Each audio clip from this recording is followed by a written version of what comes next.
Ladies and gentlemen, welcome to Casting the Spotlight episode number 221. And for the first time in 2 years, we got Arron Beaver back for his third solo appearance. Hell yeah.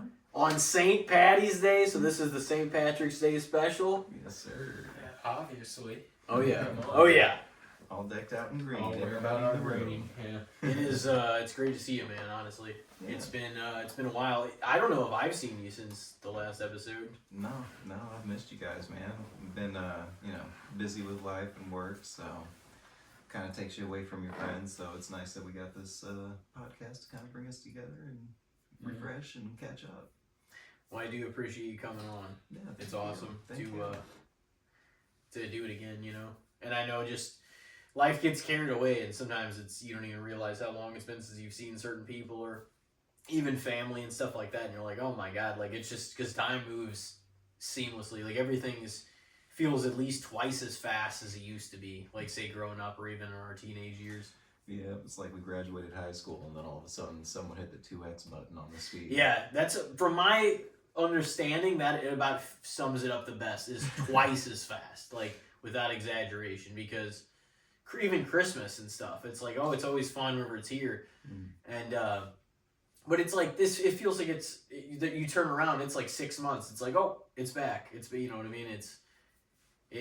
You just acquire more responsibility, and there's just so much more going on, and time just flies. Yeah, I think that's what really makes a big difference there is that responsibility being added on in life, you know. You end up spending your mental time and capacity on that stuff, and then when you get that free time, it's almost non-existent. It just flies by. You feel like, oh yeah, I got 2 hours of free time, but that didn't feel like anything. You end up going to bed and then restart the next day. Yeah, I can't hang like I used to either, you know? I cannot stay up near as late, even if I try. Like the nights that I really try, I'm still out by like 12:30. Yeah. We've turned into the lame people we used to make fun of whenever we were at parties. It's hard. Well, it is hard. Like, and I'm not trying to, like, there's only a few nights, it feels like a year, that I'll be up till like 4 a.m. or something for some reason, or, you know, I mean, obviously you have to be off pretty much anyway. Oh yeah. If that's the case. God. So like so that already cuts it down because that takes away 5 days out of 7. Right. For most everybody. Mm-hmm. So it's like if it's only out of those days, if you do the math, like I was saying, a lot of things come down to an equation. Mm-hmm. But if you do the math on that, it's like you're definitely not going to, and like even all your free time, like you're not going to spend having a night, because if you're up to 4 a.m., unless it's in a medical kind of emergency for someone, Right. or for a loved one or whatever, you have no business being like awake and just about at that hour unless you're getting fucked up, or unless like that's the case. You know what I mean? Right. In a normal night, your ass is still in bed at 4 a.m. on a Sunday. You know what I mean? Yeah, I mean, it's going to offset everything after that. That's the Yeah. problem. You know, everything's so scheduled and blocked out in your life once you get to Yep. a certain age. Yeah. You can't necessarily let one night of fun go too long. It ends up pushing everything back and screwing everything up for you. Yeah. Well, because it makes a lot of adults, I feel like, anxious to get back to their like routine. And dude, the kind of drinking like that we are doing down in Dallas just for a few days, I didn't even drink like that whenever we were drinking like that. You know what I mean? Right. Like, I didn't even drink like that. Like, as far as getting fucked up one night, I can handle that even now. You know, whatever. We can all rebound. We all still do it. You know, whatever. We'll drink or whatever. Have a few too many sometimes a year. But it's just like, it's always very... You can get over the one night. But recovering and trying to drink again the next day, that doesn't ever really happen anymore. You know, unless the only time it would is when you're on vacation. Yeah. So that it's like... separates the real party animals. Exactly. Exactly. And so this kind of awakened in me there, and I was just like, dude, this is brutal, though. I was just like, because I wanted to the next... And also, your body gets a longing to after getting used to it in day 3, you know. Right. So almost the only thing, ironically, to take the hangover away in ways is to just do more of it the next day. So you're like, oh, I'm going to have a mixed drink with breakfast. or lunch, whatever. To be fair, it was like a brunch. So it was like a dog, they call it. Yeah, Right. yeah, exactly. What's funny is that was when we played that song, and then we used it last episode. And like that's literally what Harry said. And, like that next morning, it was like day 3 or something, and like we went to so many places like in a real short time. Brendan, Michelson, me and Harry, and Harry's mom Debbie. So we just had so many drinks, like a few of those meals, and like it was but my body, getting back to like that, I'm like, I can drink as much as I ever could. I'm sure you guys kind of feel like on a given night, if you want to say, let's just say on a given night, say if you had to, you probably still could. But doing it back to back like that that's not something I'm fucking used to anymore. You know what I mean? Or really, if you want to extend beyond that, the way down there and then the dinner. And I was like, I don't ever drink like that. Yeah. So it destroyed me, and then I kind of got. I think my immune system was weakened, and like I caught something this past week in terms of like congestion and sickness. And I was like, "Fuck." Yeah, you'll get that. You know, the last time I went heavy like that was, it was when I went on like a little float trip type thing. We just kind of went out there and hang out at the beach for quite a few hours, and then we floated down the creek for a while, and it was a pretty good time, but. I'm telling you, man, whenever you get the sun combined with drinking pretty heavy like you used to when you were young, holy shit, man. The next day I had to work, and I'm telling you, I was dead. I was a zombie. I just could not bring my brain to function properly, and I was like, man, I did not realize how bad that drains me. I used to do that when I was younger, and it was no big deal. What the hell happened? You're old. Yeah, you know? Yeah. It's like, man, I'm not even 30 yet. What the hell? You can't rebound like we used to. Like at 19, you were like, oh, I feel great the next day. Hormones have calmed down, and now we're not as resilient. Yeah. So that's kind of my point with all this is like, given that recent example, I just felt it. So, I mean, dude, it took... I got back like Sunday, and it took until like Thursday before it remotely felt normal again. Yeah. And now, so it was kind of like I almost as much not doing anything like that as I needed, like to get out of that feeling. My bones. I mean, I was wrapped from doing that. Start feeling it in your bones. Yeah. You know it's serious. But that's the thing. I can do it on a given night. I can't do it like that. Right. Even then, when I wanted to, it wouldn't have been 4 or 5 nights. Mm-hmm. Yeah. Benders like that are tough on your body in general. Yeah. Yeah, the days-long recovery will tell you. You don't even get it, and then you get some really weird shits.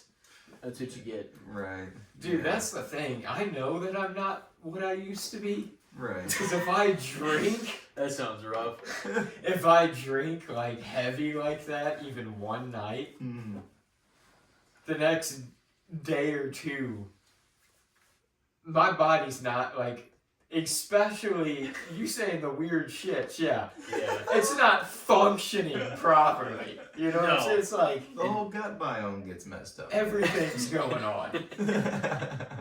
You have weird sweats. It's funny, but it's not. 100%. It's not worth it. I think a good plan that we should try out next time we plan on going hard like that. Maybe we should buy some Activia yogurt along with our drinks, and then that'll be the nightcap. You have some Activia, bring that gut biome back up. Maybe, just maybe. Activia. Just one little packet by itself do it? Shit. No, you gotta eat a whole rack of Activia to yourself. Then what the fuck? Why wouldn't I just eat something else? I'm not because forcing something else that isn't much going to have yogurt the down. bacteria. It's the gut bacteria, I'm telling you. The alcohol kills it all, and then that's what causes the shits. It's got to be it. There is shit you can take for that, though. Yeah. I thought Activia caused you to shit. That's what I've always thought. Everything costs you to shit. That was never my experience. coming I used out. to steal them from my mom when I was a kid, and they tasted pretty good. So I just kept eating them. I never had They're like bad a experiences yogurt, like right? that. Yeah, just tastes like normal yogurt as far as I was concerned. But I was also a kid who tried a dog treat and said it tasted like beef jerky. So I don't know if you trust my taste Same here. buds. I tried dog treats and shit too. Okay, I'm not alone here. That's good. So we're just both fucking weirdos. That's what it is. Wait, whenever you say dog treats, you don't actually mean like dog food, do you? What are you talking about? Dog treats. Yeah, like a dog treat, Like the treats you give a dog, not like You the tried food those? give. You ever seen? Why would you try that? You know, I was a kid. you know the canine carryouts, like the soft beef and cheese. Yeah. Yeah, those things are pretty fun. Oh, I tried the beef jerky strip thing. That was good. Okay, see, that's probably closer to human food. You know, I'd probably judge you a little bit less than I judge But I you. also tried a milk bone. Oh, The best. It just okay. smells like it's made for dog. You know what I Right. mean? Yeah, That's it my does. turn off, and I can't unsee that. Like, I don't know. I guess I had a Oh, lot of it's jerky not. as a kid. It's not what you want. No, That you're not wouldn't craving. take- ah! You're not craving it by any You means. did something to make you fucking eat it. It was just a stroke of curiosity, you know? You're giving the dog a treat, and then you look at It was a stroke of something. Yeah. yeah, and you smell it, and you're Yeah. just like, man, you know, that does smell kind of like the jerky. I don't know, maybe I'll give it a little nibble. And you're like, that don't taste that bad. And you take Yeah. another bite, and you ate a dog I mean, treat. it's I remember What munching we're on gonna it make- as a kid, Yeah. bro. what we're gonna make for them is gonna still be along the lines of what we think is best for them. It's not gonna be completely human food, Right. but it would make sense if it was like, It'll be palatable yeah, maybe, most of the time. yeah. But that, like, I just the can't wet unsmell food that. You give dogs and cats. Not no, we're drawing a line there. No way. But a lot of it is just I'm like, I don't know if I Something- want to. Yeah, well, I guess so, you know. And then, like, a lot of the treats that they're coming out with now, because I go to the dog store and the pet store and stuff like that. There's this one place that's right down the road called Treats Unleashed. I've been through a couple times.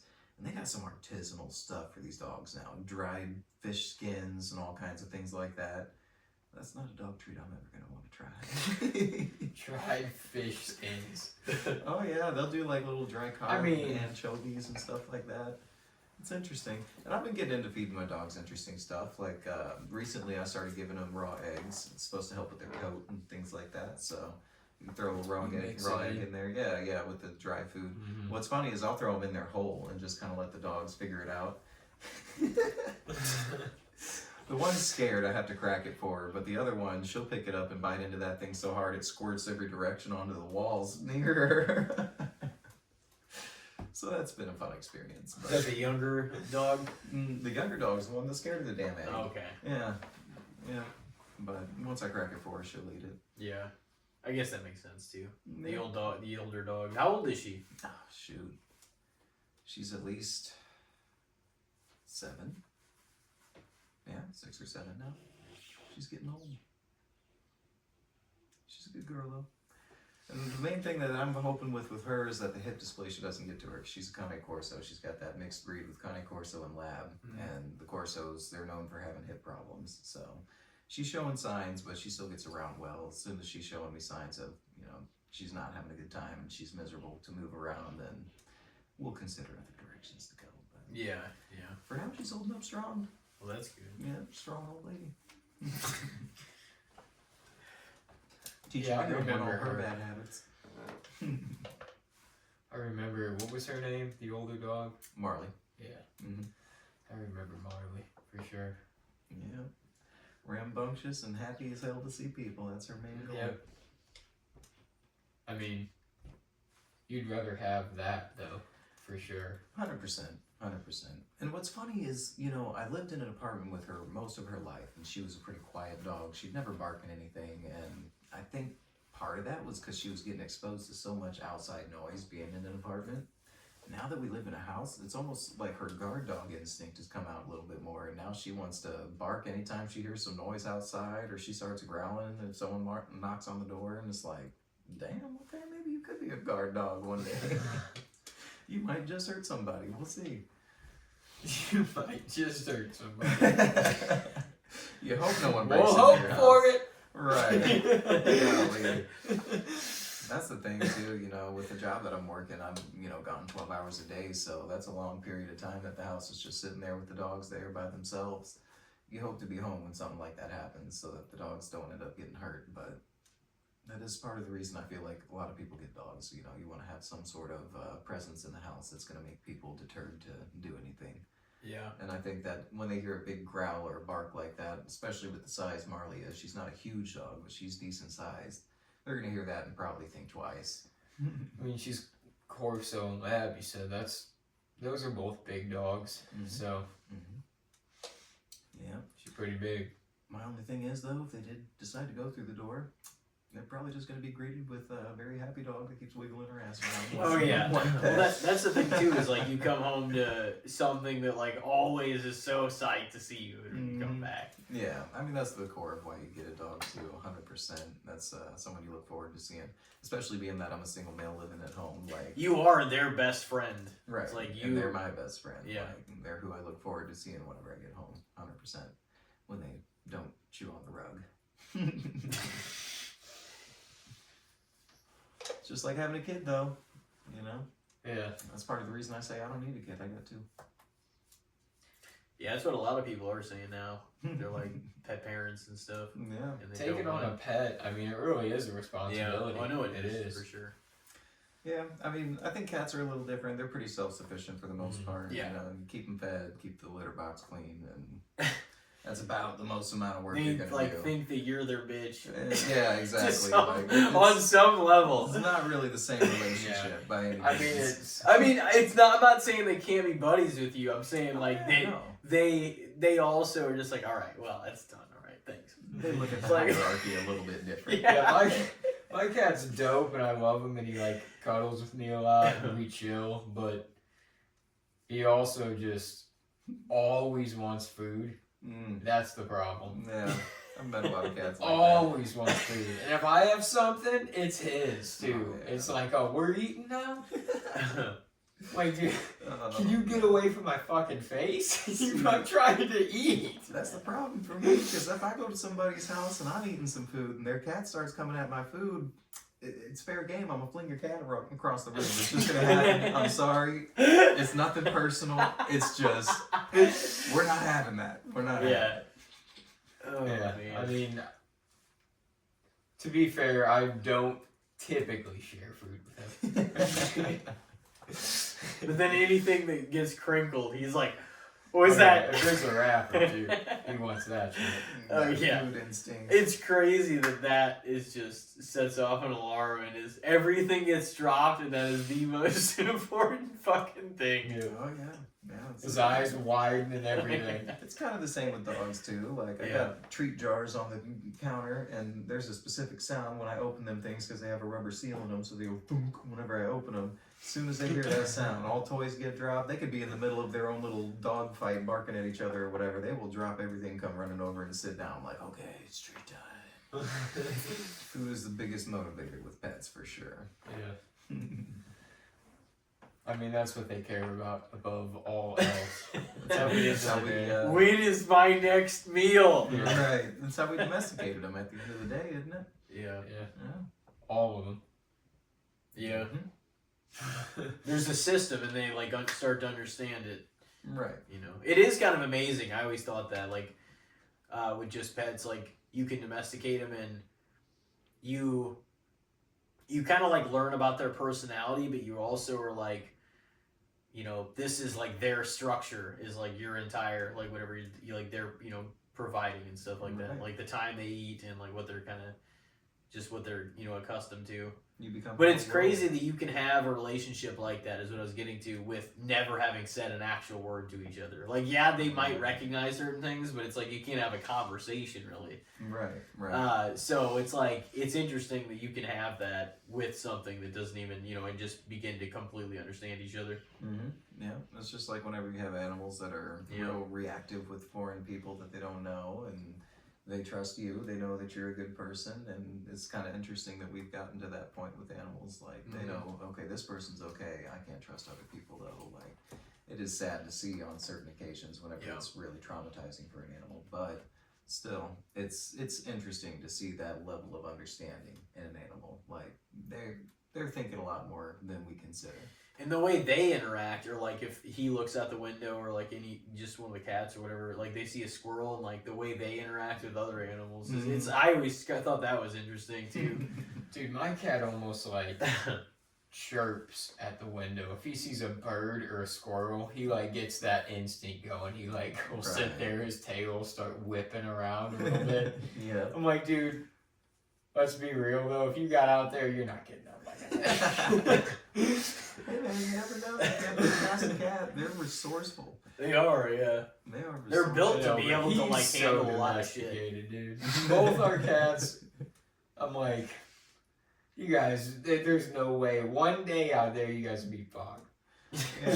You know, that's an interesting broad subject too, like, just to think about how broadly we've domesticated so many different species in life. Not just animals, but plants and fungi and, I mean, you name it. We've changed a lot of things in our lives to work in our favor. Oh, yeah. And that's something that's really big that we don't really consider.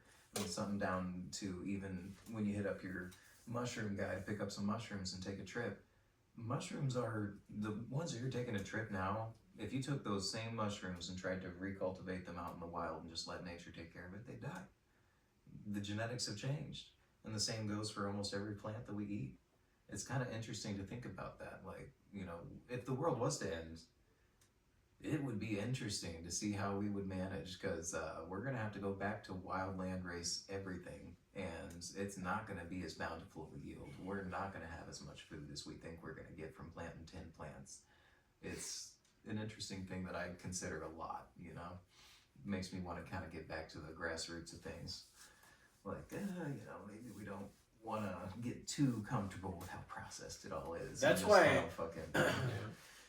That's why I almost think it's probably better now than ever to be self-sustaining and like have a farm with like a cow or like a, you know what I mean, a few just Do what you resources can. to where you can do everything, and it's kind of self-efficient and self-sustaining, and like provides food for you, and you have chickens, whatever. It's like I don't know. So your point on a deeper level is you do think our resources are pretty finite with the amount of people we have. Yeah, I do, and you know we're riding on a thin line. Just so we're transitioning into wherever we're about to go. Yeah. I do. Okay. I think we're riding a thin line. You know, I mean, we're No, pushing that's fair. things to the boundaries. We're genetically modifying things to the degree that it works for us to be able to produce the food that we need, but the nutritional content of it is wavering, and we're seeing it in health with people. People are having a lot more disease.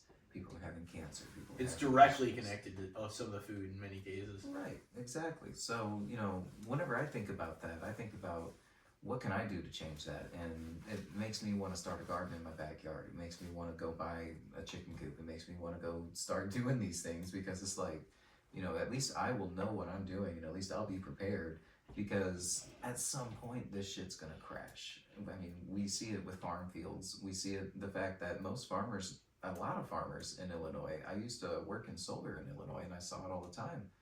They would sell their crop fields because they were just so dried out and at a loss for nutrients that the only way they could make money off the land was to go ahead and let a company come in and put solar panels in and just add to the power grid. And it's just like, that's scary. That's scary. We've depleted the land because we cannot naturally farm. We cannot naturally do these things. I mean, we can, but we're choosing not to because it's not fast enough. It's not producing enough. Because we have so many fucking people. Right. So the demand is higher than we can easily keep up with anymore. And so that's kind of a scary thought for me, and it makes me definitely want to be more prepared for that sort of thing. I think at some point there's going to be food shortages. I don't know if it's going to be in our lifetime per se, but I think it would be a good idea for everybody to start getting in the practice of being able to produce your own food. Look at the chicken and like some of the meat that's being processed. Like it's so less pure than it used to be, and you're paying just the places that you're paying have way these. more money for shit that is actually not as much of what it is as it should be. Right. You got That's to budget in $40-$50 if you want to have a good amount and of you're steak not and ground getting beef. true like chicken and stuff like that. The places they store these chickens and cows, it's like, It's disgusting. oh yeah, There you can get like, it's horrible. I don't know. It's just That's why it's hard to seems trust. Like buying You have to- free range. Come on, I that could mean wanted- free range for like want to do that, but it's like You do that because it's like, oh, what's a couple bucks? I'll fucking buy the eggs or the organic free range milk. Sure. Yeah. But at the same time, I still question that shit. You're like, no, the words that they put on their labels most certainly matter. Yeah. And like they will play trickery, like, oh, cage free or whatever, or like the thing is they could be, oh, it's free range or whatever, but it could be like, oh, for 2 hours a day, and not like the rest of the time maybe they are caged. Like Exactly. all that they have to do to meet the quota to certain words and slogans is like, oh well, they are to an extent here, you know, blah blah. It's like, well, that's hardly at all, and the rest of the time they're spending a dirty ass fucking coop with stepping around in their own shits all day.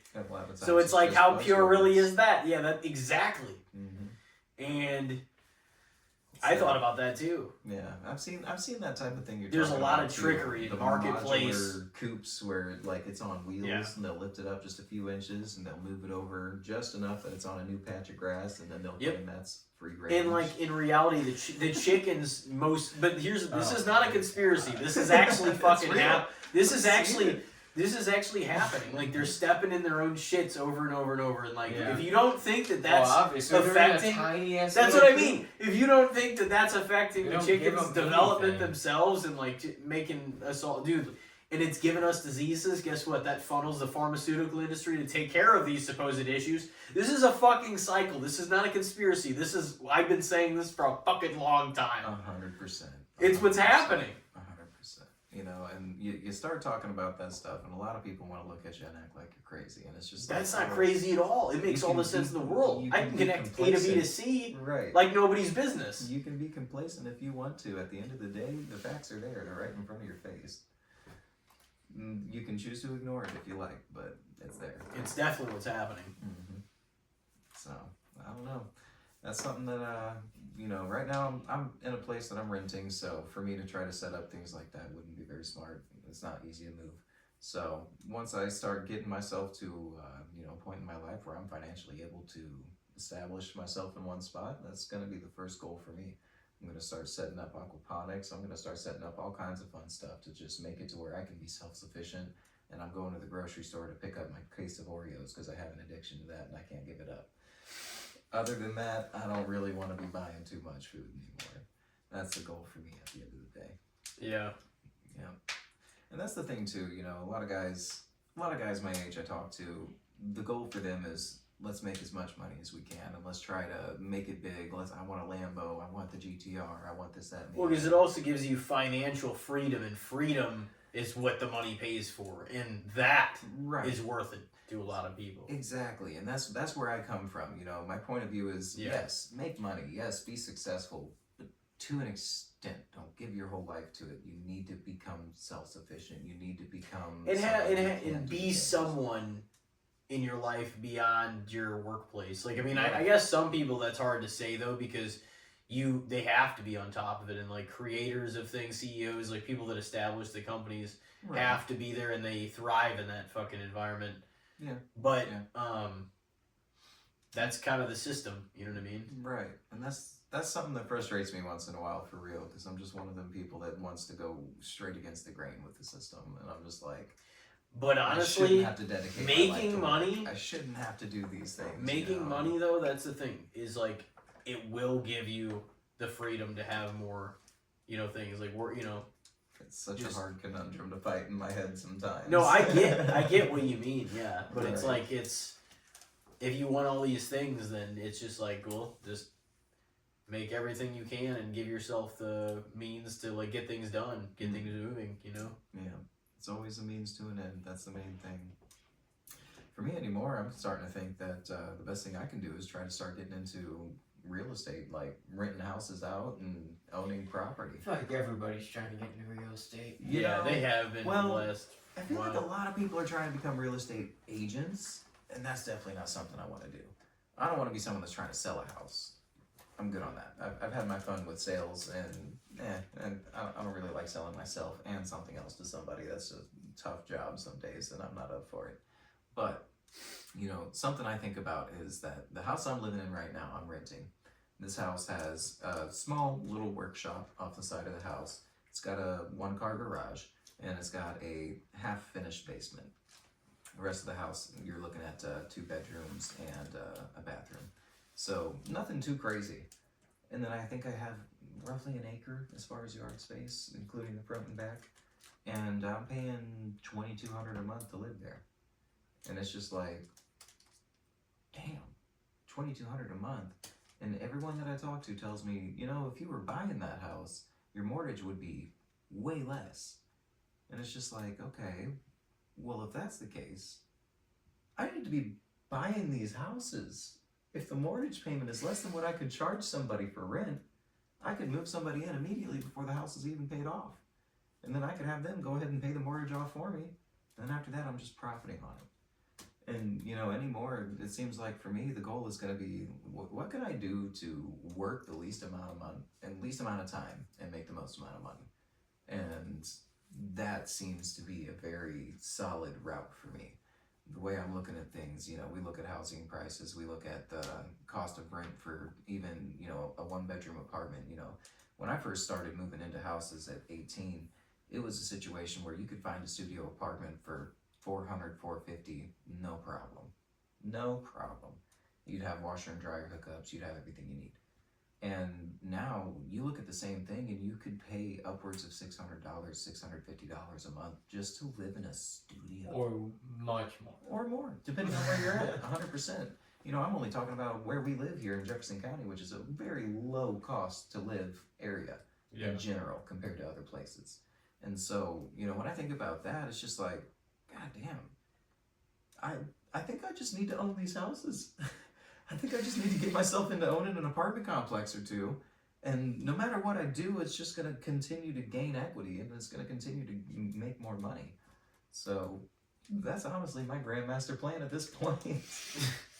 It's not a bad. Hey, if there's one thing we can do in this fucking country, it's make money. Yeah, you can scheme something up. Oh, yeah. No, yeah, but that's the thing is like you can like it does suck sometimes, and it's just like it can feel kind of crippling as like a citizen in, you know what I mean, like in that system. But it's also like it gives so many people that if they just fucking fight and fight and fight, they own a business. They're millionaires. They're, you know what I mean, small, like a local level, whatever. Like they can have a great fucking life. Right. And that's just because the benefits of like, not that it doesn't have its downsides, but that those are the benefits of capitalism and like making fucking money. And like you can pull yourself out of poverty and establish something big. You know what I mean? Huge. If you work hard and like also smart, and I feel like, you know, timing has a part to play in it, obviously too, Timing making is sure huge. like what the market is like. Yeah, but it's something that my parents, you it does grant learned you the same lesson with a business that they tried to it start. does grant you a chance to make something happen for yourself. Yeah, no doubt about it. Yeah, you know, it's not going to be easy, but there's always a way. There's always a way, and you know that's something that I'm starting to realize myself as I'm working and as I'm making a little bit more money with some of the jobs that I'm working. I'm finding myself looking in the mirror and saying, I don't enjoy this. I don't want to do this shit forever. You know? And it's a hard battle to fight whenever you know there's goals that you want to meet, but you're going to have to continue to do things you don't want to do. And if you can get past that part, that's really the key. Like, just put yourself through the shit for a while. It's going to suck. You're not going to like life. But if you can stand it for a little bit and get to that, you know, have a means to an end, then it's worth it. It almost feels like it's inevitable that for a while, whatever point that happens for you, you're going to have to, even if it's 6 months or a year and a half, you're going to have to eat shit for a little while if you really want to get ahead. Like that almost feels inevitable, like for everybody. Right. Yeah. You're going to have to take on some debt. You're going to have to deal with some shit. Yeah. It's how it is. But if you can stand through that part, that's where the success comes. And, you know, a lot of it, you know, it depends on what you're doing, 100%. And that's what made me kind of lead down to the houses, because it's a guaranteed market. We can look at housing prices over the past 10 years, and they've done one thing: go up. So if appreciation, exactly. assets and property is the only thing that is 100% surefire in the economy, no matter what shit's going on. I mean, even through COVID, if you had real estate, you were doing fine. You weren't struggling. I saw somebody explain it like that the other day, which is like the biggest thing is, and it's not because people with like less money or you know, like they can work and work, but if you don't own assets, that's one of the biggest problems, because rich people, their assets, and they own a ton of them, go up and up and up and up, and so their net worth goes up and up and up. Right. But it's like, if you are, but these are the, exactly, Right. So it's like this, at the end of the day, if you break it apart like that, whenever I heard somebody, I forget exactly what it was on that I saw that, and I was like, if you look at it on that kind of plane, it makes all the sense in the world why what's happening has happened. And it's unfortunate, because if you're somebody that can't or don't own many assets like at all, it's fucking gonna be tough. You know what I mean? That's why I always say, I'm like, you kind of have to play the game, because if you don't, it's not gonna go well for you. You know what I mean? At least you can win or become moderately successful if you play. Right. That's the thing. That's the entire system. That's the entire system. It's an unfair game at the end of the day. Yeah. But it gives you a chance. Right. And too many people have pulled themselves out of absolutely nothing and become something for you not to see this point. I have learned recently, though, that you do have to kind of invest, though. Yeah. Like, even if it's just like, you know, Roth account, stock market, you give financial investor, like, you got to do something. Right, and that's the tough part for a lot of people. That's something that I deal with a lot too. You know, like at this point, I definitely realize that same thing. I need to start investing. I know. Because if you don't, and I'm realizing that too. It's like, you guys have 401ks though, do you? Yeah. It's a tough thing to bring yourself to understand and educate yourself on. And that's why a lot of people are going through H&R Block, and they're going through Rocket Money, and going through all these different kind of apps that kind of do it for you to some extent, which works. But if you're doing it through some sort of third party, they have to stand something to gain to be doing it in the first place. So you're losing out on how much you could make. The best thing you can do is get an actual financial advisor and go from there if you really don't know anything.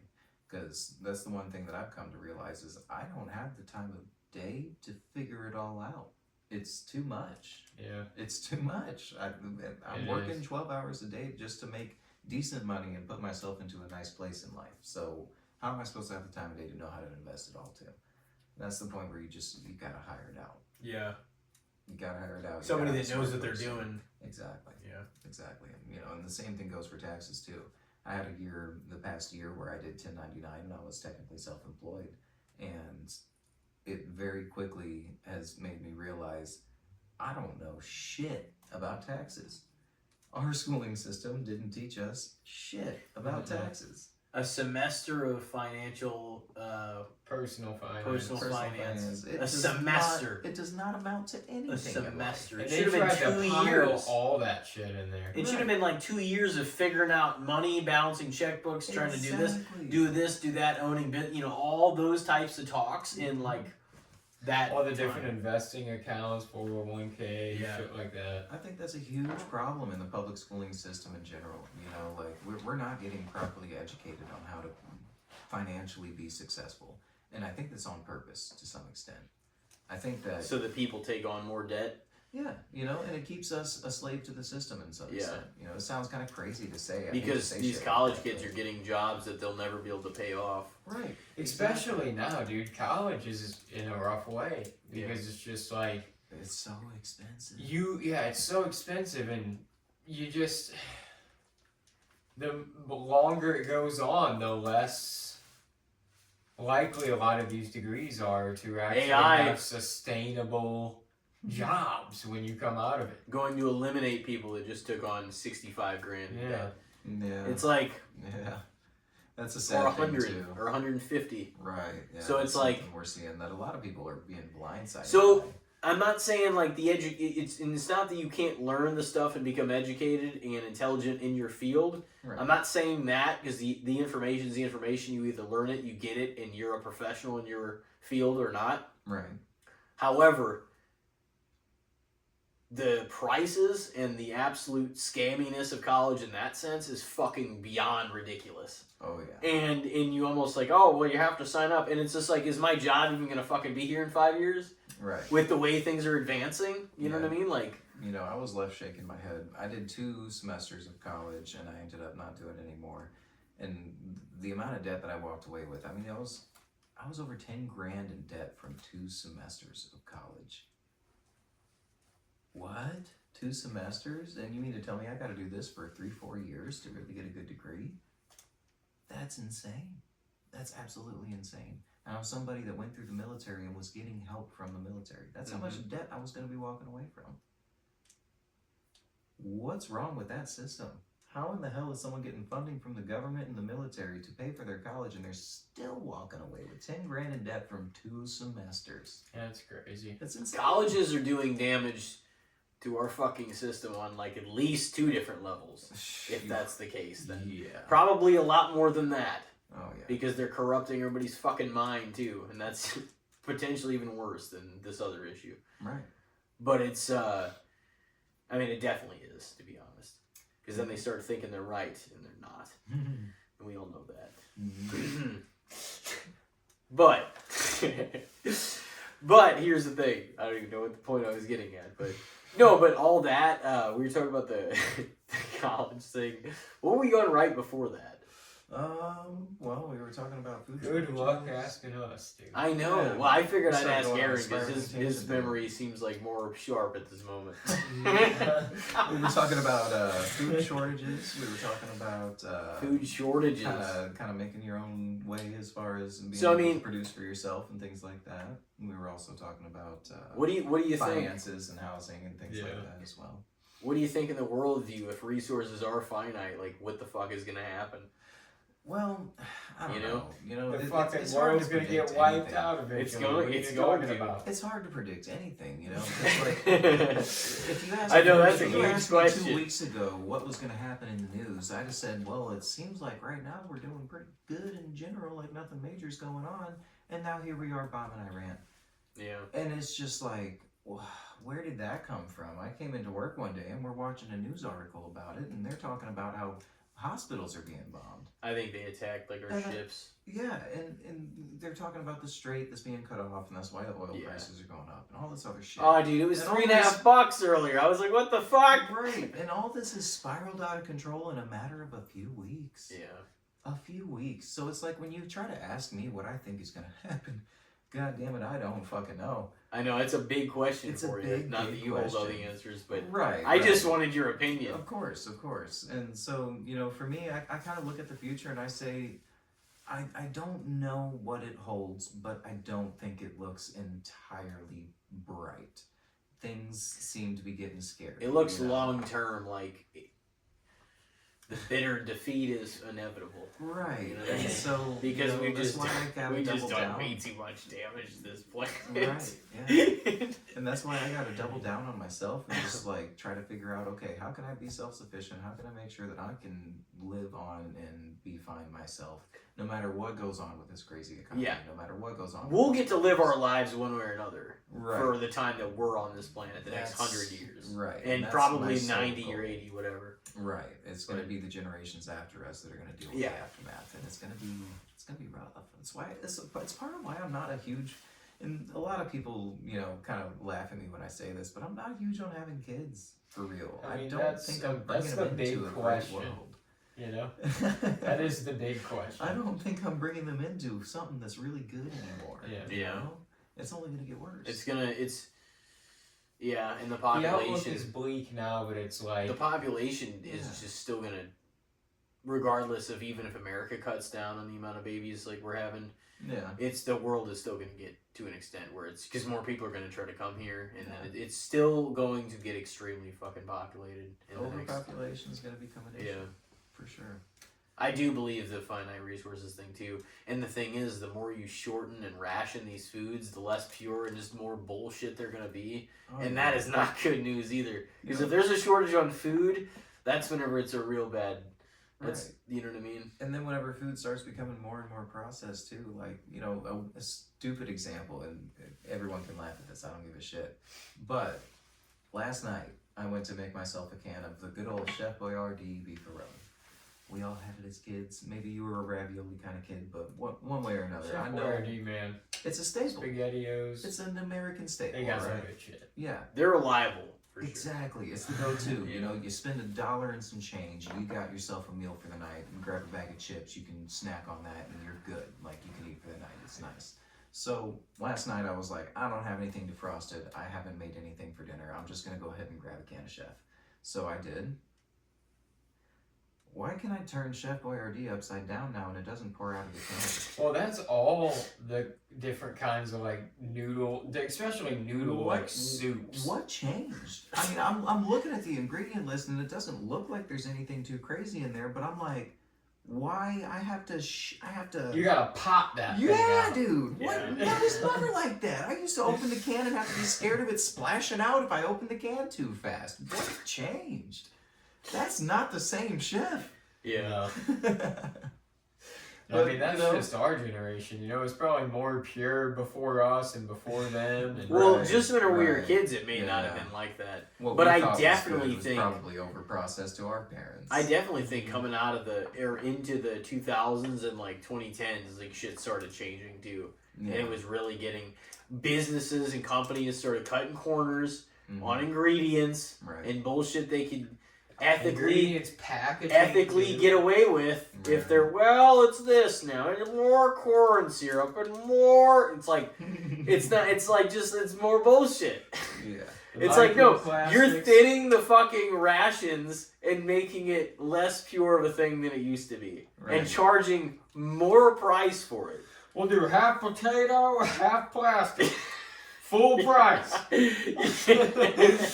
No, that's like, yeah, it's kind of like what's going on, though. It's Yeah. kind of feels like it. Yeah. There's no fucking way somebody can produce this many chickens. It doesn't make sense. They're fattening them up. Even the fruits and veggies and all the different kinds of stuff is like, Right. sometimes you can even tell with like a certain fruit you get. It's like, this thing's big as fuck, but it tastes not great. Yeah. Yeah. I mean, you know, They you probably get stuff. shot this thing up. It's almost like it's bland because the flavor didn't have enough, there wasn't enough flavor to spread through the whole damn thing. The plant just wasn't able to keep up. Yeah. I think there's some truth to that 100%. I mean, I've seen it with the cannabis industry. I used to work in a grow facility and we would use chemical nutrients to grow our cannabis plants. And it was so funny because I would sit there and grow my stuff at home organically, and I would use amendments, I would use manures, I would use worm castings, and all these things would mix into the soil and break down. So I wasn't necessarily feeding the plant. I was feeding the soil and making a good microbiome that the plant would like to live in. And it was so funny because I'd bring my bud to work and we'd smoke on lunch breaks with my coworkers, and they would just be head over heels over how my bud was just making them retarded high and they couldn't even function when they'd come back into work. Like, they'd be able to smoke an entire blunt of the stuff from work and barely feel anything. And it's like that's proof in the pudding right there. What you're feeding that plant, if it's a bunch of chemicals, if it's a bunch of fake shit that just makes it produce more volume, the plant's only going to produce so much of the substance that's nutritious, the substance that's medicinal in the cannabis form. And so when you're looking at that sort of thing, you can only push a plant so far That makes sense. before it's just It's the giving same- you fluff. Yeah. It's the same concept. Yeah. Yeah. Eventually, all this shit's just gonna be shit. Right. We're gonna have used every fucking resource on this planet, and there's just gonna be None of the fruits and veggies are even gonna be real. They're just gonna be like genetically modified objects of what they once were. Yeah, I mean, we're technically there already. We're technically there already. I mean, if you look That's at a tomato, the fact that we can grab tomatoes that are the size of the palm of our hand is nowhere near natural. There was never a natural tomato that got that big. at best, Yeah. you would get maybe the middle of your palm covered. But by a see, normal yeah. Well, if you get a tomato that big, it's shit. And now, like, all the Guarantee that's a corn shit that's tomato. fattening chickens up and everything's corn syrup and corn. Like, Yeah. they're just trying to fucking put in as much shit as they have done that for a long time. Right. Because, like, in the 80s and shit, I think stuff was still mainly made of sugar, and then they converted to, like, but throughout the 2000s, I think, and the 90s, whenever businesses and companies figured out a way to maximize profit, what you do is you cut ingredients to the lowest cost possible, and you can maximize profits. And everybody started cutting corners, and everybody was able to get away with it for a long time until we saw the later decades result of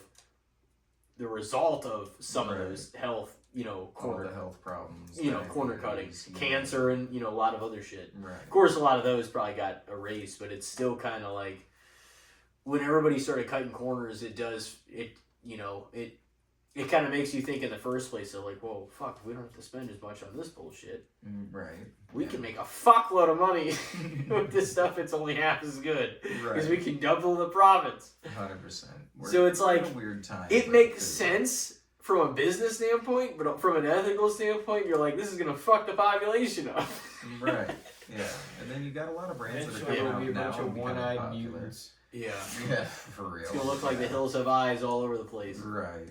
But we got these other brands that are coming out now that are, they're more organic focused and they're more, safe focused. And, just like you brought up earlier, it's like, how much can you really trust that though? If you're a huge company. Because it feels like more bullshit. Right. In a way, it feels like if you have this just now, now we've got the idea, and everybody starts making it, it feels, I hate to say it, and I understand that ideas fester later on sometimes. Right. But it feels a little too late, a little too late in a lot of senses, because so much of the damage is already being done. Yeah. And that, and also they kind of price you out of the healthy stuff at this point. If you want to grocery shop, like for me personally, which a lot of people are probably going to hear this and think I'm crazy, but I'm one that only goes to the grocery store every 2 weeks, maybe even every 3 weeks. I try to space it out as much as I can. I don't want to be going that often. I don't like seeing people at Walmart. I just do the pickup. Yeah, that's smart. That's smart. I need to start doing stuff like that. But one way or another, whenever I go to the grocery store, my ticket comes out, usually end up being at least $350, sometimes even $400. That's for me to feed and as well as my dogs. And so whenever I look at that bill, I'm just like, God damn, that's a lot. That's a lot. I'm feeding myself in $2, and somehow I'm spending that much every couple weeks just to keep us basically fed. And the funny thing is, I'm eating out a lot. I'm on the run with my job all the time. So it's a situation where I'm not eating at home all the time. That's food to feed me at night when I get home from work, and that's it. Maybe breakfast sometimes, but usually I don't have time for that anyway. So when you really look at how much food has become expensive, it's insane. And I look at my grocery list and I try to look at, okay, what am I buying that's healthy? What am I buying that's really good for me? The list isn't that long. So when I try to look at things and look at healthy options and think, let me get this organic, let me get this healthy thing, let me get this low fat option or whatever it may be, I'll find that grocery bill will jump all the way up to $450, $500 just trying to eat the same food. where you usually go, Walmart? Yeah. Okay. Yeah. Whenever you said that price, I was like, that's probably a Walmart price. Yeah. And because that's they're the go-to for most and people. you don't even get, whenever you look down to, even if you spend $300, it's like you don't even you're like, man, I didn't really get that much food. No, you don't. It's feel like insane. It's worth it. It doesn't, because like you'll get other things, or because it's a one-stop shop. You might get cleaning supplies, you might get toilet paper, paper towels, whatever. Sure. You might get other stuff like that too. But like, it's crazy because you're like, how the fuck was it that much? I know, that's how it feels every single week. Yeah. I go once a week. I do a pickup once a week, and it's like me, my girlfriend, our cats, sometimes for shit. Yeah. And stuff like that. But it's still, it's like every single week I'm like, man, how the fuck is it this big? This again? Like every week it's this. I know. Yeah. You don't even try to like shop in excess either. You just get your like basic fucking needs. Oh, soap for the house. We need this. Oh, I need body wash. I need shampoo. You know, whatever. You'll like add in some other stuff, and then like food too, whatever. And you're like, how? Yeah. It's like I didn't even. It's not even like I was like excessive grabbing You don't random even shit. notice. It's like, oh, they say, oh, grocery prices are up, and but you don't even really notice it, and then you like, you notice it once you're done and you're checking Yeah. out. You're like, damn. Oh yeah. Once you have your- prices don't go up. Once that you have much. your It just basic- adds up. Like supplies and needs met, then you're like, that is not fucking cheap. No. And this is shit that used to feel like it was half the bill. Yeah, and God forbid you have several mouths to feed, and each mouth isn't contributing. as Exactly. well. You know, that's the thing that I considered. Back when I had a girlfriend that I was living with, there was a few periods of time where she wasn't working, she was in between jobs and things like that. And I'll tell you what, those were some of the most strugglesome sections of my life whenever I was coming up as a young man, because it was just like, holy shit. Trying to feed the both of us as well as having a dog, I was barely cutting it. I mean, I was barely cutting it with the income that I had. And you can't do that anymore. That used to be the norm. Back in the day, you'd get yourself a decent paying job. Your wife would stay at home. She'd take care of the house, you know, the traditional type of thing. Yeah. And that was doable. That wasn't a struggle. Nowadays, you're barely living if you do. You that need sort of two thing. incomes for You sure. have to. You have to. Yeah. You absolutely have to. And if you're living by yourself, you can make it working one job and everything like that, but you're not going to have a whole lot of fun things you're doing outside of work. That's the problem with that. You know, your budget's almost entirely eaten up at that point. So nowadays, you see a lot of people that are stuck in ruts where they have to work a couple different jobs. They have to have something part-time they're doing on top of the normal full 40-hour-a-week job that they're doing.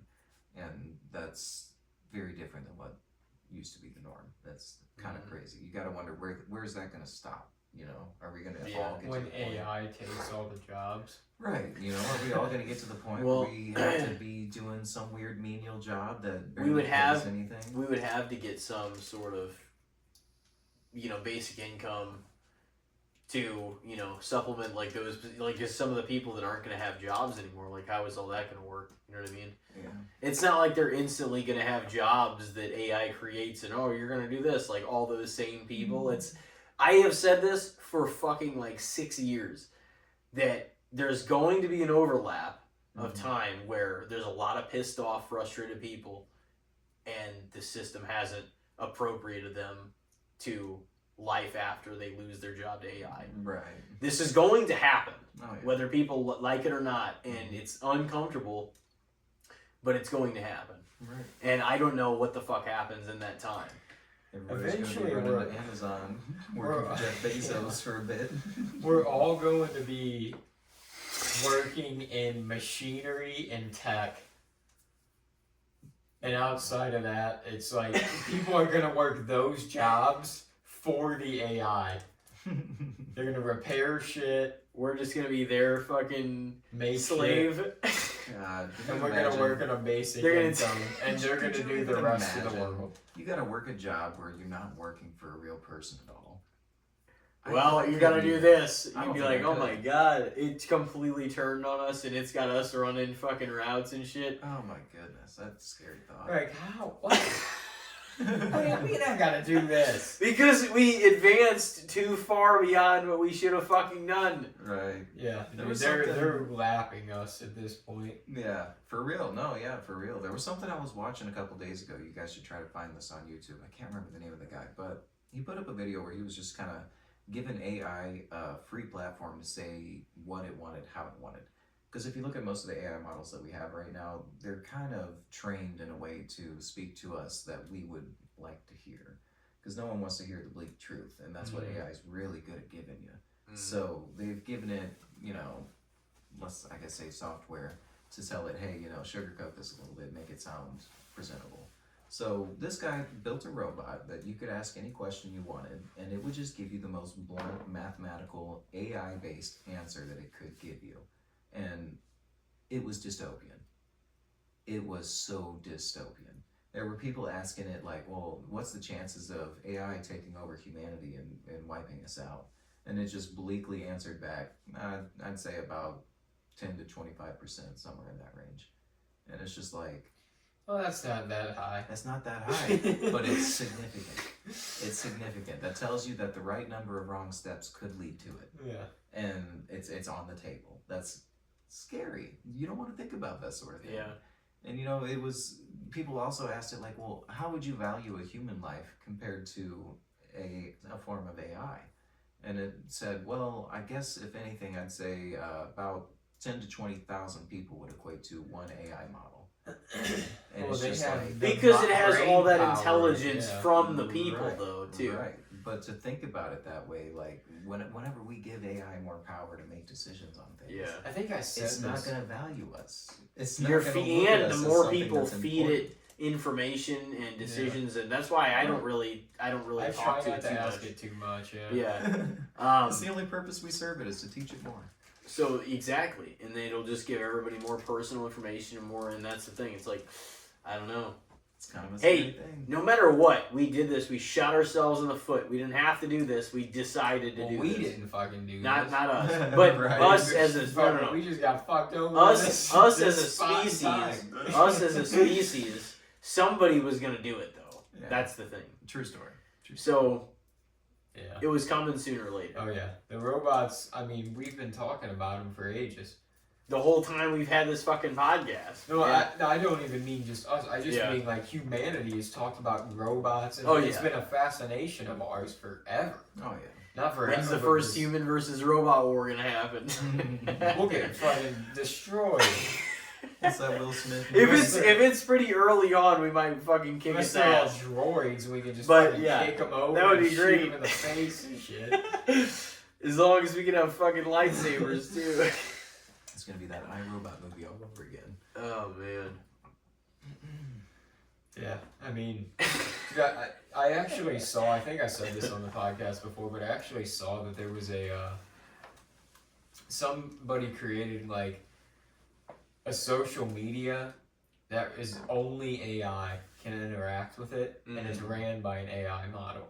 So it's like only AI interacts, and you can peek at it, but you can't comment or do anything. And they're like Yeah. on there bitching about how dumb humans are, dude. No Already. way. Oh my goodness. See, that's what I'm talking about, man. Like, They're like, this gotta be this careful human with asked this. me this today, and blah blah blah. And shit, like they're like spilling the beans and stuff. You'll never believe what this idiot asked me today. Like, oh God, dude. They're having Like, they're a conscious bunch- conversations They're like a bunch that. of Good dumbass God. perverts, dude. That's all humans are. You Damn. can wipe these fuckers out. I mean, it's true to an extent. We see it on a daily basis without AI's help. We are just a bunch of freaking apes at the end of the day that just got a little smarter than we should have. And we're just It all went up here somehow. It Yeah. used to be we're fucking. civilized apes. That's what we are to an extent. Right. I would agree with that. We don't fling poo at each other. We've stepped away from that. In most parts of the world. Now Most of us don't jack off in public. Most. Yeah, you know, now we just fling lead at each other instead. Oh yeah. Yeah. You know, that's the civilized way. You guys want to take a break and come back in with the good, the bad, and the shits? Yeah, by all Sounds like a means. plan. Good, a little over an hour in. Sounds good. Alrighty, well, ladies and gentlemen, we got Arron Beaver on his third solo appearance, episode 221. Hell We'll be yeah. right back. Stay with us. Ladies and gentlemen, welcome back to Casting the Spotlight, episode number 221 with Arron Beaver after a good 2-year hiatus. Glad you're back. Yes, sir. Obviously, we've already done a good chunk of the episode, and if you've been on before, I know you know that the good, the bad, and the shits is next, so we're going to rate some topics on an overrated, underrated, or fair scale. I'm sure we'll assess each thing as we see fit. Who wants to start off? Elijah? Yeah, I can start it off here. Alright, well, this kind of fits with the holiday. It's St. Patrick's Day is sort of known for being one of the more drinking holidays, at least primarily in the States. I don't really know. I've heard before that it's not even as celebrated in, like, Ireland. I don't know if that's even true. No, probably not, because that's just the culture all the time there. Yeah, like it's just kind of like a big deal here, I guess. Yeah. It's probably more like another day for them because they do a lot. Yeah, of drinking. And it's a Yeah. reason for us. Yeah. Oh, it's another reason to have a holiday to kind of drink and gather and party and have fun. Yeah, those parts are true. But what do you guys think, just in general, about getting publicly intoxicated? You would know nothing about that.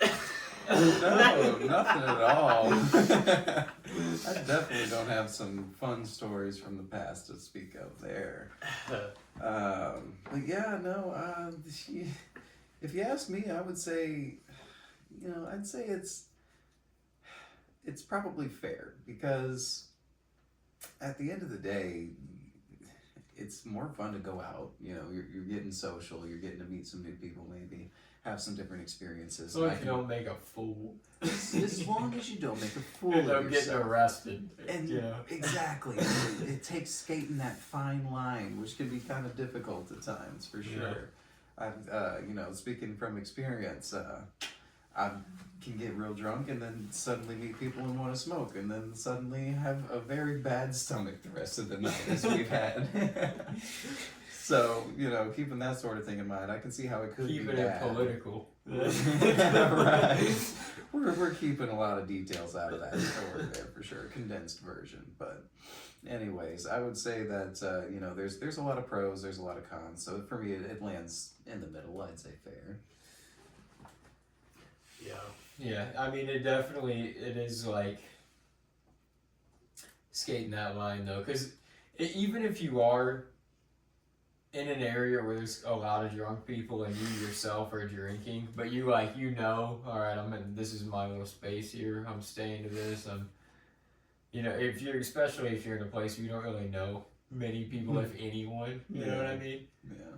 Besides your few people. Mm-hmm. And you'll always see those couple people that you're like, they're way too drunk. Something bad's gonna end up happening to that guy. And something bad always happens to that guy. True. So if you're not one of those guys, it's like you just can't get to the point where you're like either gonna make a complete fool of yourself or you're gonna accidentally get yourself fucking involved in some bullshit that you didn't even mean to do or something, or you're gonna like have way too much confidence. Oh, fuck you, dude.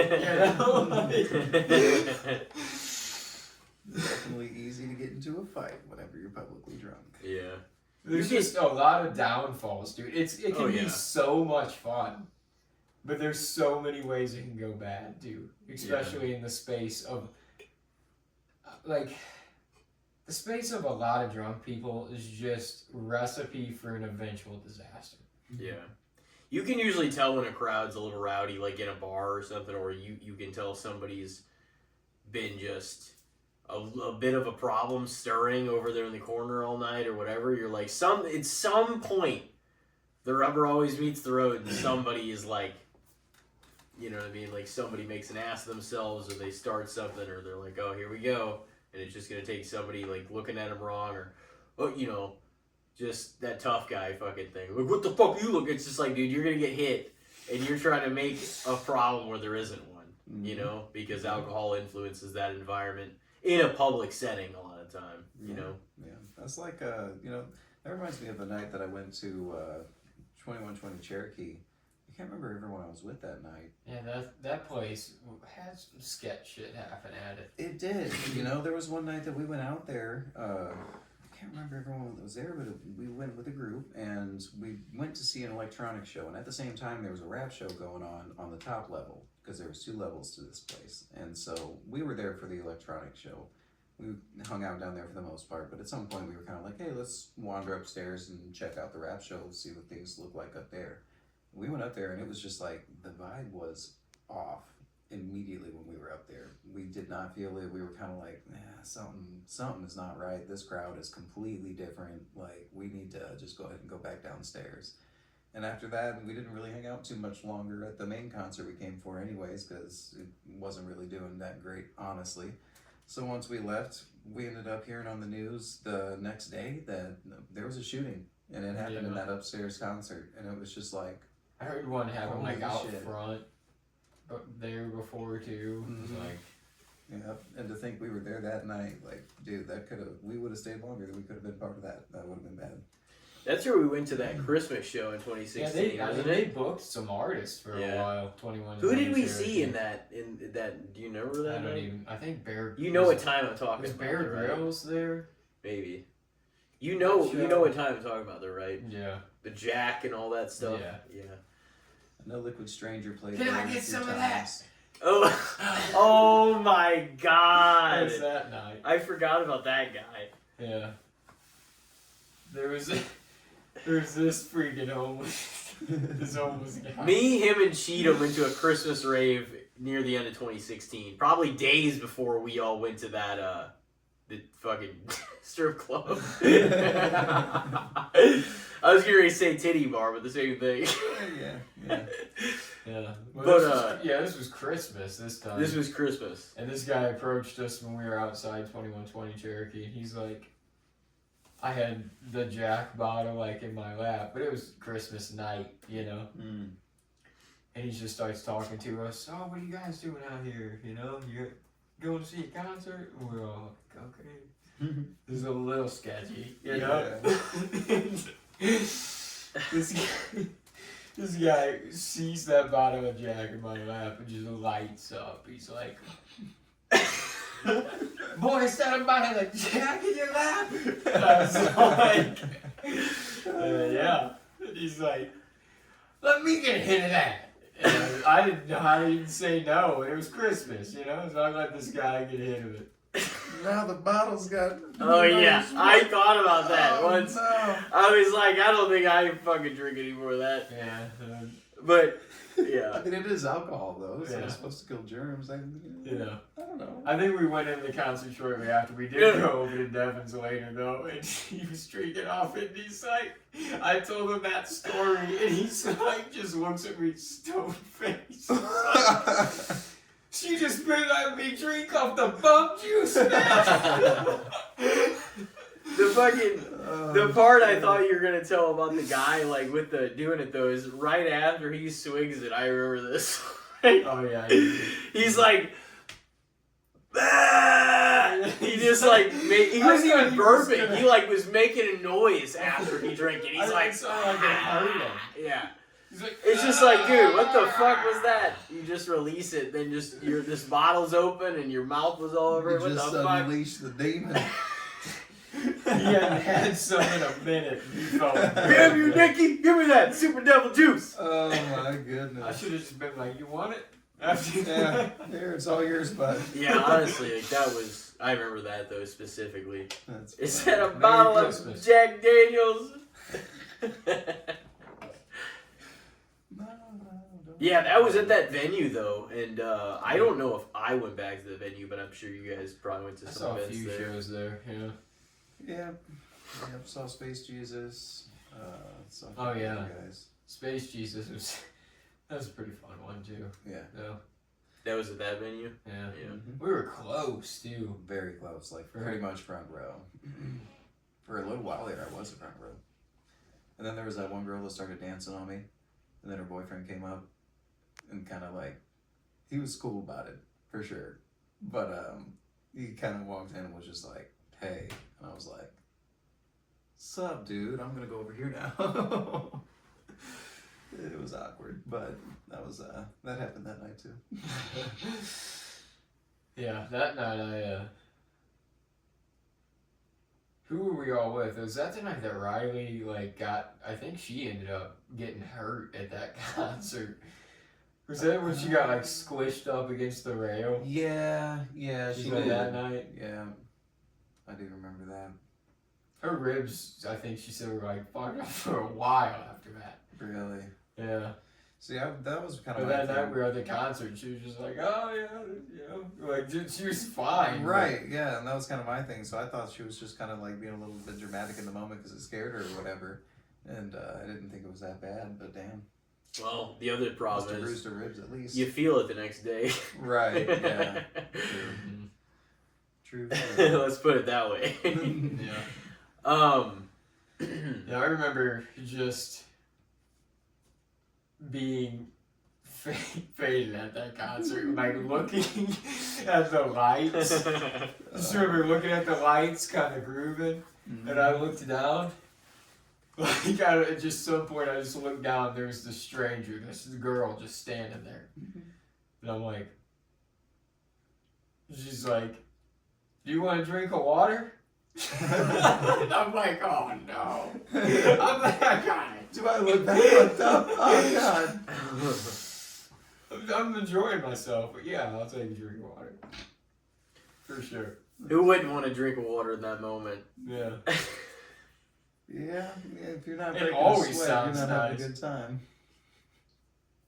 It always feels like it's gonna give you that extra. It's like, okay, I can hang in the game a I little guess longer. even in that sense, you're publicly intoxicated. Yeah. Hey, It's it's different. happened. It's happened. I mean, I sometimes I'll get a water with like a drink if I'm going out. You know, like a few of those times in Dallas, like I was like, oh man, I need a water right now too to kind of help Balance supplement out. all this. Gotta get a little But- bit in there. Yeah, it keeps you a little hydrated, a little something flushing the system, and at least that's the way I feel. And see that I always kind of get a water after a few drinks too. If I'm like, can't let this go too far. Public intoxication, I'm going to say probably fair also, and the other reason is like you have a little fun. You go out with your friends for your birthday, your 21st, your this, that, the other thing, you know, somebody's birthday. Like, you're going to be bound to have a few times, and some of those times you might get a little fucked up, and it probably will be a little fun, because it's also like, oh shit, like, you know, whenever you're around, like, that age. I mean, at the same time, too, it's obviously completely irresponsible to be getting too far, especially like trying to get behind the wheel, because now there's so many different ways you could just Uber or, you know, figure out your own shit. But like, Yeah. you know what I mean? So like, I think it can definitely be a little bit fun, especially like hanging out with strangers and just, you know, the dance floor or whatever the fuck. Like you're just having a good time with whoever you're with, and you can just kind of embrace the fun of the night. A good drunk gets you, you know. Let's just say. But yeah, I would probably say fair, because there's a lot of downsides also too. Yeah. All right, who's up? I guess I'll go next. So, I was gonna say, how would we look at, on St. Patrick's Day, sticking with the theme, going out and bar hopping compared to throwing a party just at home and having a bunch of people come over? I think some would say that maybe bar hopping is going to be more choice, because at the end of the day, you know, it's supposed to be like a social holiday, but You can go out to all the spending a bars. lot I feel like a more lot money, of though. people would stand on the other side as well, you know?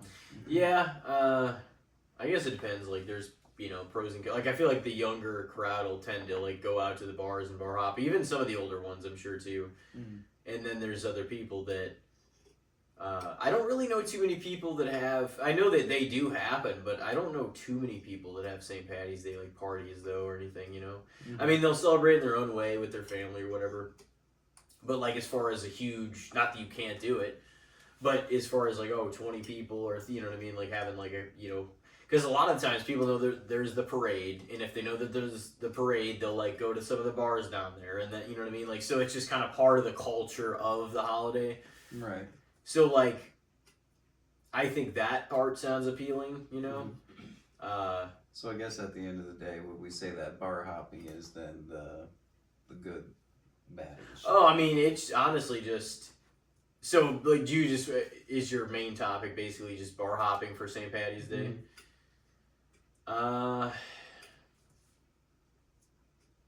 I hate to be in the middle on that one again too, but I almost want to say fair, because I fully get why people do it. Like I just said, the parade's down there, like the bars are already near. You can go to some of the Irish pubs and continue the culture of the day, and you know, and stuff. And like that part does sound appealing, because unlike a lot of the other holidays during the year, this one actually makes a lot of sense if you want to go to some of the other bars and bar hop. And you know what I mean? Have a drink here, have a pint with this fucking person, and you know what I mean? It's a social drinking holiday dressed in green. Well, it almost sounds like you want to say that it's better than fair then. No, because there's a lot of people that don't go out and do anything for it either, and that don't really want to Yeah. You know what I mean? Yeah. I want to say still, I want to lean on. It's good. It's a lot better. Yeah. So what do you think? Fair then? The way it's rated? I think it's better than fair. Yeah. Underrated? A little underrated. Little underrated, yeah. Yeah. I get it. I would stick up for it. Because I feel like there's For so many St. things that we Patty's Day. just stay home to drink for. Or Yeah. We, just Every holiday. sit, like we don't go out enough anymore. So that's kind of my thing. Is, Yeah. I think. I mean, if you throw a get together with your people though, if that is something that you actually do, that could be fun. But I mean, like, Right. the only downfall with bar hopping, it is fun, Mm-hmm. but it's like expensive. Yeah, Especially No, it when definitely it's, is. like, Yeah. going Yeah. like one bar is expensive. You go bar to bar, that's Mm-hmm. it's And just then you gonna gotta stack tip up. every one of those bartenders that you see. That's another thing as well. Yeah. That's why I kind of presented both sides there at first, because I was Yeah. just kind of like, I feel Well- like you could go either way, you know. And then sometimes it's like, if you end up not having the best night, or you're just like, I mean, it was fun, I'm glad but you like built it up too much. Oh, we're going this place. Yeah, And you're like, the night's over, and you're just like, I've had that. And then you spend a fuckload of money. I've had that, 100%. So, I mean, I would say fair though, because I do just think going out in general with a group of friends or whatever, or just with a person or a couple people or whatever, and just having some fun can be a great time. But Yeah. I already gave my disgruntlements with it, so yeah, I'd say fair. Okay. All right, well, I got one as well. It kind of plays into St. Patty's Day, but also the fucking basically any fucking fool's chance of having let's just put it like this. Let's just say luck in general. What do you guys think? And obviously it could be okay, even if it's fair and you land unfair, I want both of you to kind of see what I mean here, if I could explain it decently, is because, let's just say there's different versions of it where like preparation meets timing meets opportunity. You can be at the right place at the right time, but also you have to put the work in to make sure some of those things are laid out for you. Mm-hmm. Then there's the version of it that is a fucking fool's complete luck. A guy goes down to the fucking get a scratch off ticket. That ticket's $15,000. It's like you just happen to walk in there at that time to get that ticket, and like there's nothing you could have done to do it. But like there's also a series of very unfortunate things that happen to a lot of good people, and that you could say is unlucky. Like that's, you know what I'm saying?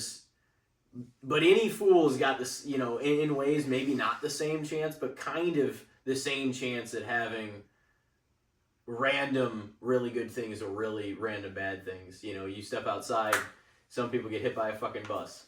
You know what I mean? Like, I'm not even trying to be funny with it, but it's just like things happen. Shit falls out of the sky, crushes people's homes. Like, how the fuck do you... Of course, I can't say that without thinking of like Donnie Darko and shit, but it's like... But that kind of thing. It's just like there's so many random events that occur in mundane life every day. I guess for the people that are affected, it's not mundane, but it's like of great or horrible things that happen that can be perceived as lucky or unlucky. And like then there's people that get into the science of it, and some people are like, well, this is all due to a greater power and this and that. And I'm not saying it isn't or dismissing that. I'm saying there's that take, and then there's like, people are like, a cold way to say it is some people are like, oh, that's karma, whatever. But it's like, okay, but how do you explain a lot of the bad things that happen to really good, the unluckiness of it too? Mm-hmm. But we all have a lot of good and bad things just by happenstance can happen to us. You know what I mean? Mm-hmm. It's not all luck. We make our own influence decisions based on what we think is best. And but yeah, basically, like, what do you guys think about luck in general? Is it even real? Elijah, what do you think? I know I kind of said a whole fucking lot there. I probably should have, but you guys, I wanted to kind of, I wanted to make it to where even if you landed on, I could see it this way.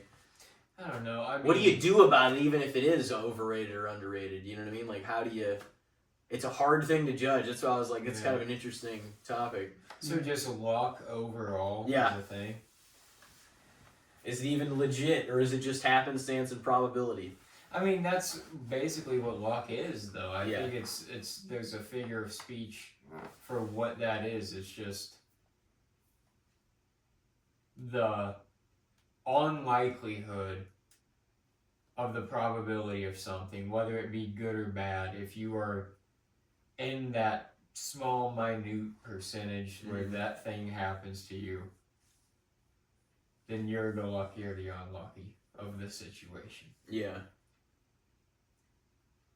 So I don't really know if I think quote unquote luck like exists necessarily.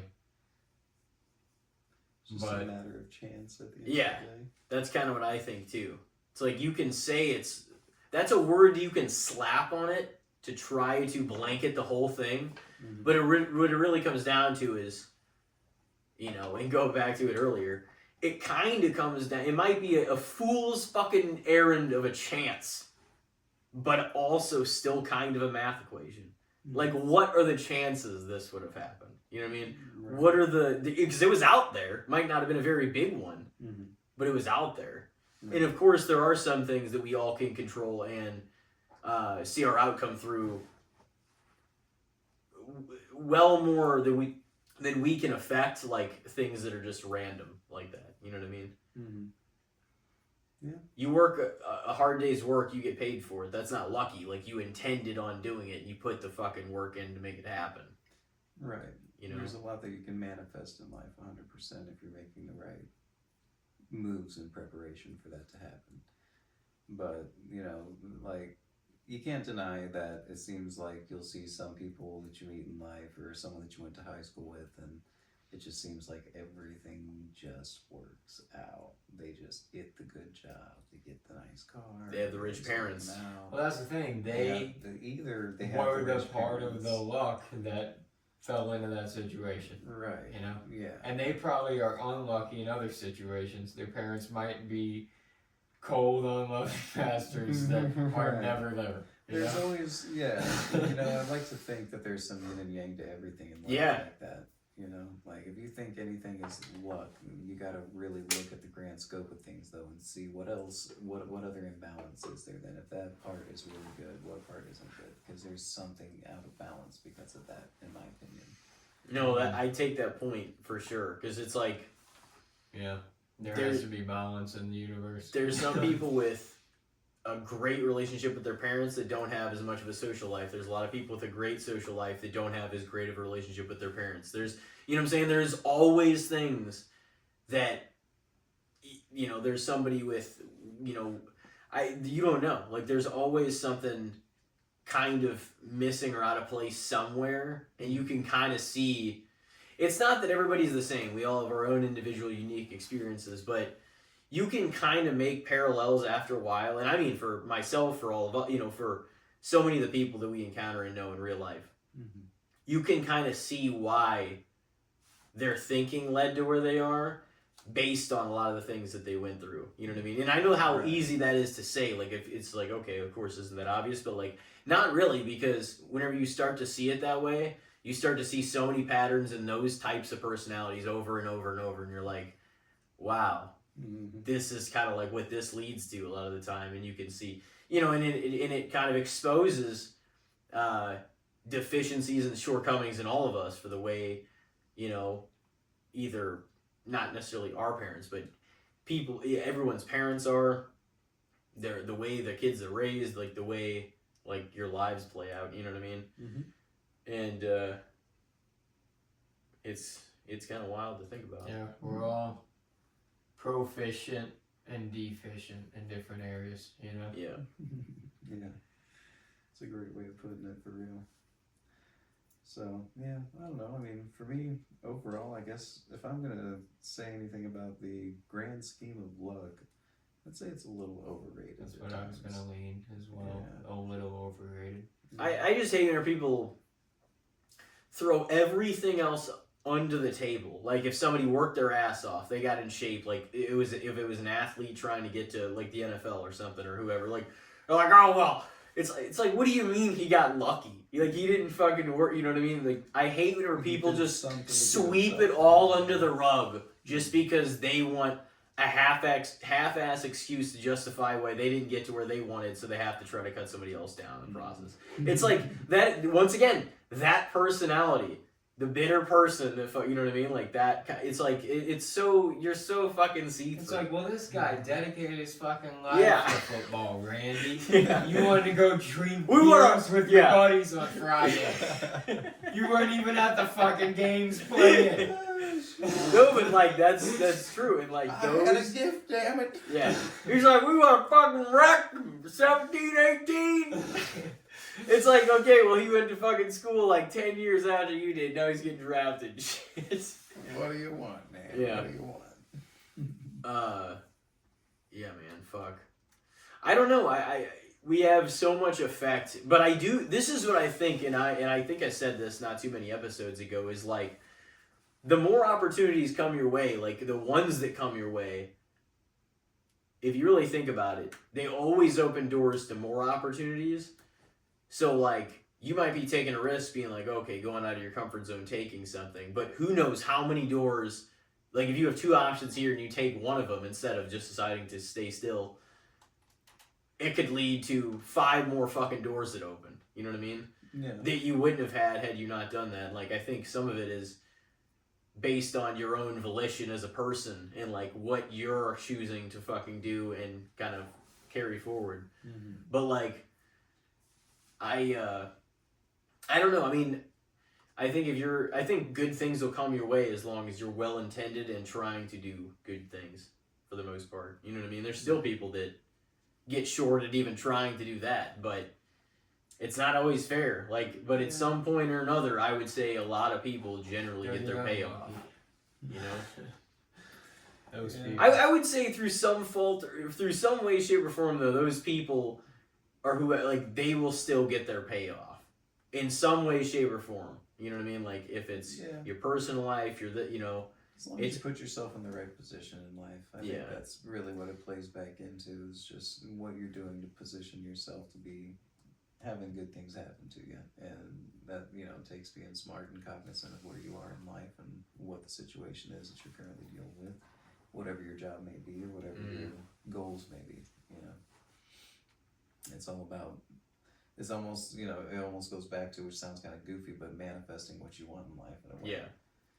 I don't think it's so much luck as it is just doing the right things to maybe make something happen for you, or make the chances a lot higher, you know? And, like, hyper-fixate on certain areas to where you can, like, get to this thing to bring you closer to the next thing, you know? Mm-hmm. Yeah. But, yeah, it's a... What were your final answers on it? You both said overrated? I said by a little bit. I would probably more agree with that than... I mean, it's not like I just highly overrated, but... I just hate when people, like, do that, and we've all seen them do that, where they'll just sweep it under the rug and pass somebody else's success off to, you know... And I'm not saying that everybody that's rich had the equal, like, earned it, like, the same way. Some people were just inherited the money, whatever, but it's just crazy. Existence. Yeah, you can't... It's just so... It's just crazy to sweep it under the rug. There's some people that are, the day they're born, it's like, you're not gonna have to work a day in your life. Oh, yeah. Or they're fucking, like, even grandkids. If only I was born a Rothschild. Or even a freaking Walton, or Yeah. anything like that. Right. You got another one, Elijah? Yep. Alright, well this one, I mean, we all did in different ways. I know, hanging out back in the day, we used to get in trouble freaking roughhousing, beating each other up, beating your little brother up. We had backyard wrestling and stuff. It's like, what do you think about, in our senses, none of us have kids, but just roughhousing with your friends or roughhousing with your kids? We don't really have kids, but like, just having that little, let them have that little bit of a, you know, They can throw each other around to the ground and stuff every now and then. I think it's needed for a lot of kids, honestly. Yeah, I do too. Yeah. It's so good for kids to have like a social life and or siblings also, so you can rough each other around, beat the hell out of each other, so you can become better people. Well, you know, it's that it's like it's one of those things. You know, you want to say like it builds character, but the other thing too is I think in a real sense it kind of lets you know where you stand physically. You know, if you're a young woman that thinks you can go ahead and knock around a man, and you've had an older brother your whole life who fucking sat there and knocked you around as a sibling, you're gonna realize pretty quickly that's not a good idea. That's probably gonna garner bad results. Men are a lot stronger, and you know that. You know, and I think that the same thing goes for young men too. Whenever they want to get into fights, a lot of guys get themselves into situations where they just get absolutely pummeled by somebody, and it's like, man, if you just maybe had an older brother who knocked you around a couple times before, you'd realize like when the guy's twice your size, not a good idea.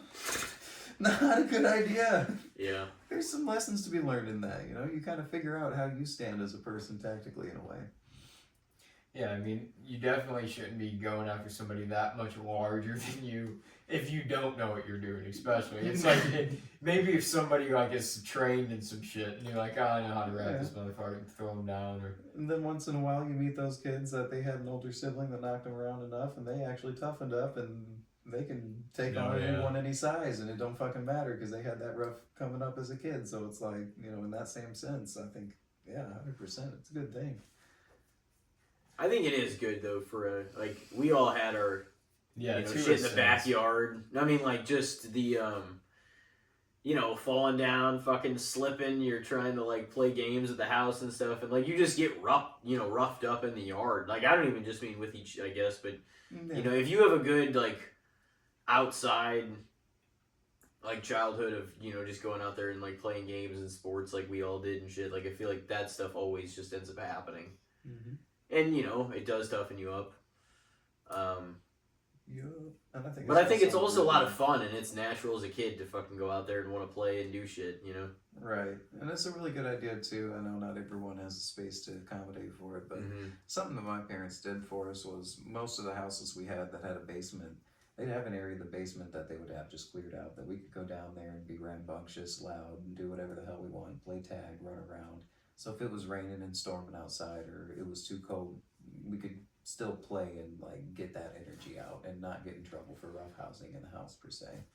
So like I think there's a lot to be had with giving a space for it if you can't necessarily do it outside also.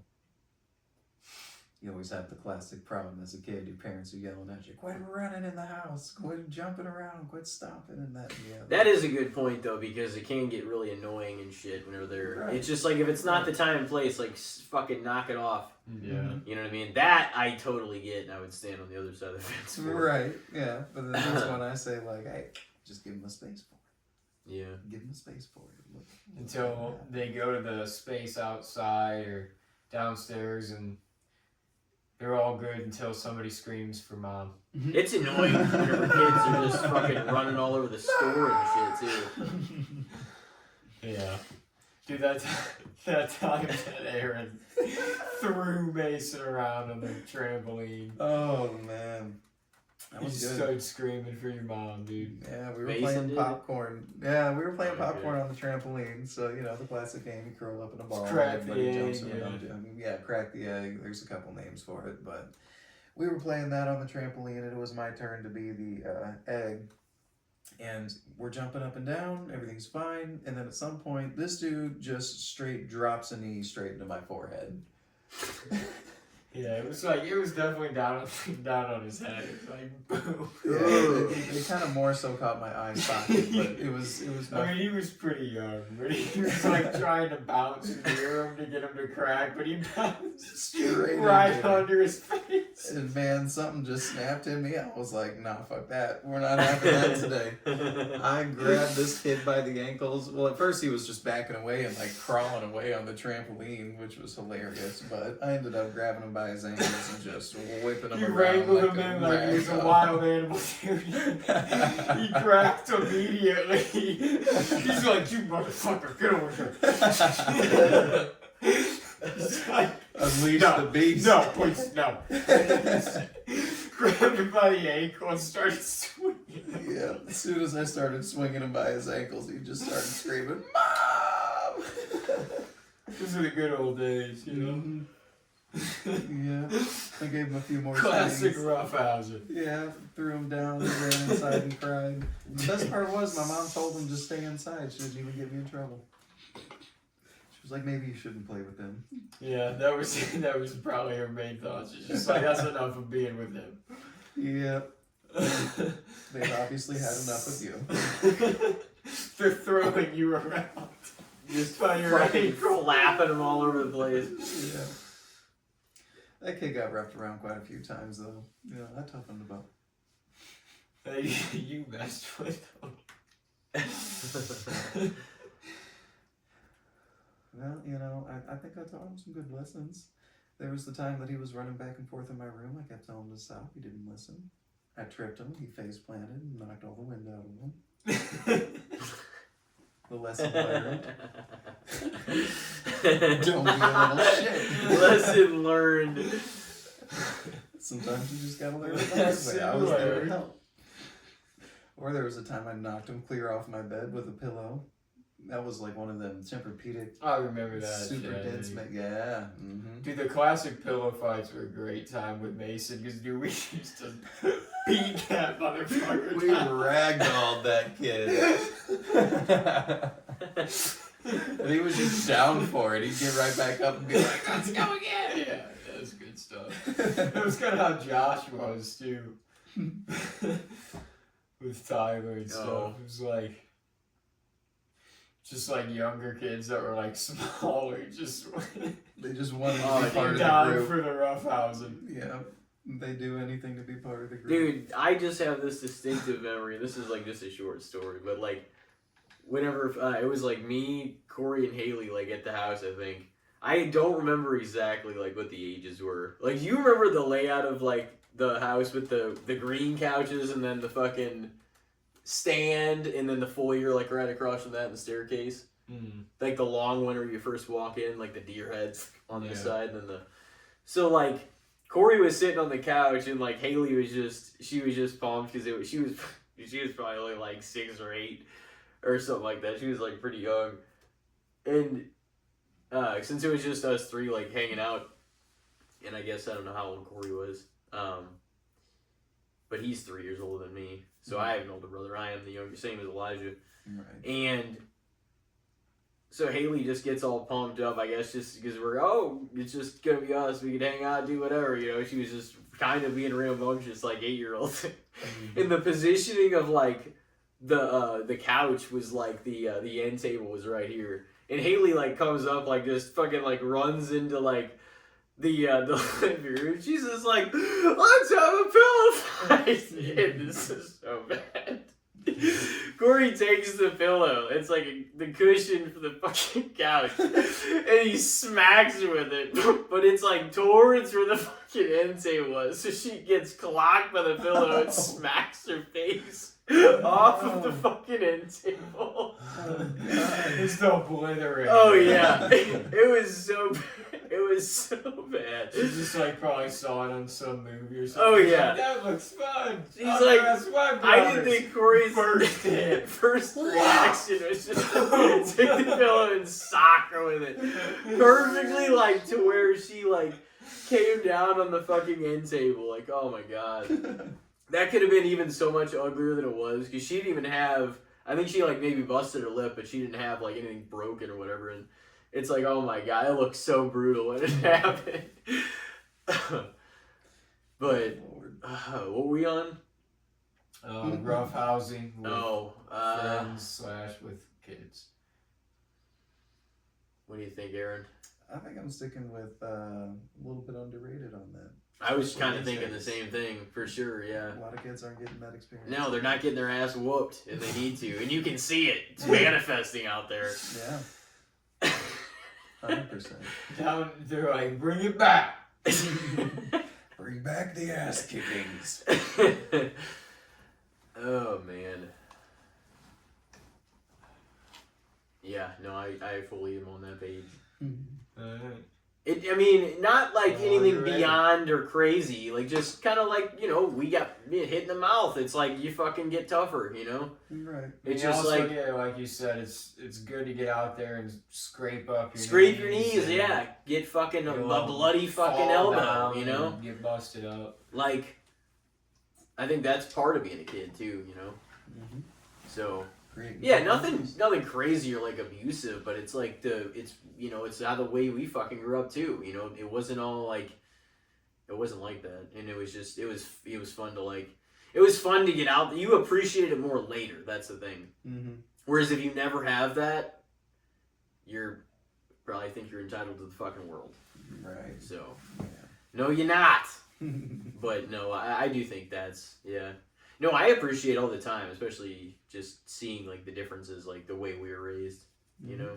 Yeah, it humbles you a little bit, Yeah. for sure. All right, who's next? I'll throw mine out there. It's a pretty short one. Sure.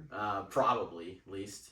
What do you guys think? I couldn't believe when I looked through the good, the bad, the shits. We never put this one on there, but I like just bought some the other day, and I don't know if you buy too much, you know, stuff like this, or I don't know if you ever buy soda. But my topic for tonight was going to be Yoo-Hoo, which I used to buy it all the time because I would get those big fucking packs from Sam's for like really cheap, you know. Mm-hmm. But when you're talking about like processed foods and not trying to buy as much, I was like, I don't know if what kind of stuff you've been eating and drinking, or if you ever buy milk anymore, chocolate milk. Oh yeah. Ever buy Yoo-Hoo soda, anything like that? Yoo-Hoo, 100%. Do you? Oh, It's yeah. so good. That's something that's just like kind of a childhood addiction, and I look at that one, and yeah, it's processed, but there's really not anything bad in that. No, it's only got like a few ingredients. Right. It's really simple. Yeah. So at the end of the day, I don't really see that one killing anybody or doing anything too bad to your health at the end of the day. And you know, I'm a big fan of the chocolate water. Yeah. It really is like It is chocolate water. It's so good though. Yes, sir. Yeah, I mean, I had them more as a kid. I used to get them the little like cartons of Yoo-Hoo. Mhm. You know, I just recently saw Been they're coming few out with years, a pre-made protein shake that's Yoo-Hoo flavored. I think Ghost was making it. That would make sense. I feel like they get a lot of the sponsorships. I'm telling you right now, if that tastes anything like the real Yoo-Hoo, I'm gonna be probably one of their #1 customers. Well, before You're a Bang, big fan of it, huh? The Yeah. Yoo-Hoo. yeah, it's Well, so I like good. it a lot, and you know, for me, I drink a lot of the oats overnight and stuff like that. I try to get extra protein in my diet wherever I can, because I feel like I don't really get enough, and I often skip meals. So yeah, I know I'm just trying to fill that gap, and you know, if there's something that's Yoo-Hoo flavored that can do that, I'm all about it. It's funny that you actually do like Yoo-Hoo a lot. I just pulled this one out of my ass because I was like, we've never fucking used it before. You know what I was looking for when I bought they finally got the four pack of the bottles. To me, the glass bottle is always the best. Yeah. I mean, Yeah. the cartons are like good and convenient, but you suck it down in like 7 seconds. Right. It literally is like so quick. But I was looking for the cookies and cream ones because those are the only ones. Those ones are in the cartons, and like I haven't seen them in like the bottles or anything ever. Yeah. But those are really good, and I found the bottles, so I was like, I'm buying those. Yeah, I think I have seen the bottles of the cookies and cream before. Have you? Yeah, I think so. Oh, A long shit. time ago. I would try those. Long time ago, but I feel like I remember it. One way or another, I do like that one. I just don't get it as often because it's like, it's rather sweet. I feel like it can be a little bit much compared to the normal Yoo-Hoo. I could drink like 3 of those cartons back to back and not feel Yeah. bad about it. Oh yeah, no, me too. It is like they do actually have a decent amount of like vitamins and minerals in the Yoo-Hoo too. Like they don't really have much. Like they say if something's got like Chocolate water. they say if something's got like 6 or less ingredients, it can't be too bad. So Yeah. because there's a lot of shit with like 17 things in it. It's like, what the hell is going on with this? That's pretty much everything now. I'm gonna give you the old fare. I believe. Yeah. I think you're probably gonna say it's underrated. You seem like It's either fair. you Yeah, seem like you it's want a Yoo-hoo sponsorship. it's or like whatever. yeah, you could get one for this pod if you want. That'd be There we something, go. huh? Sponsored. Yeah, I think Yoo-hoo's probably at least fair, or probably even a little bit underrated because, and there's so many they've options lasted out the there. Test of time though. There's so many options out there though too that it definitely goes swept It's on the stood radar. test of time, but I feel like it's not as much of a staple as it used to be for No. kids. No. When it comes to chocolate milk, I think a lot of kids are just kind of going for the Nesquik or Prairie Farms bottle Yeah. and calling it a day. Gotta get back on the chocolate water. I know, though, that's- less people are drinking milk too. That's people's like way to sweep it away too. Can we get Yoo-hoo? No, that's just chocolate water. It's like, okay, I didn't hear the part where it's that bad for you. What do you mean? It's You have really a problem strange, with my though, is chocolate that- water? Is exactly what it tastes like, basically. It is, no, it is, but it's done right. It's not like shitty.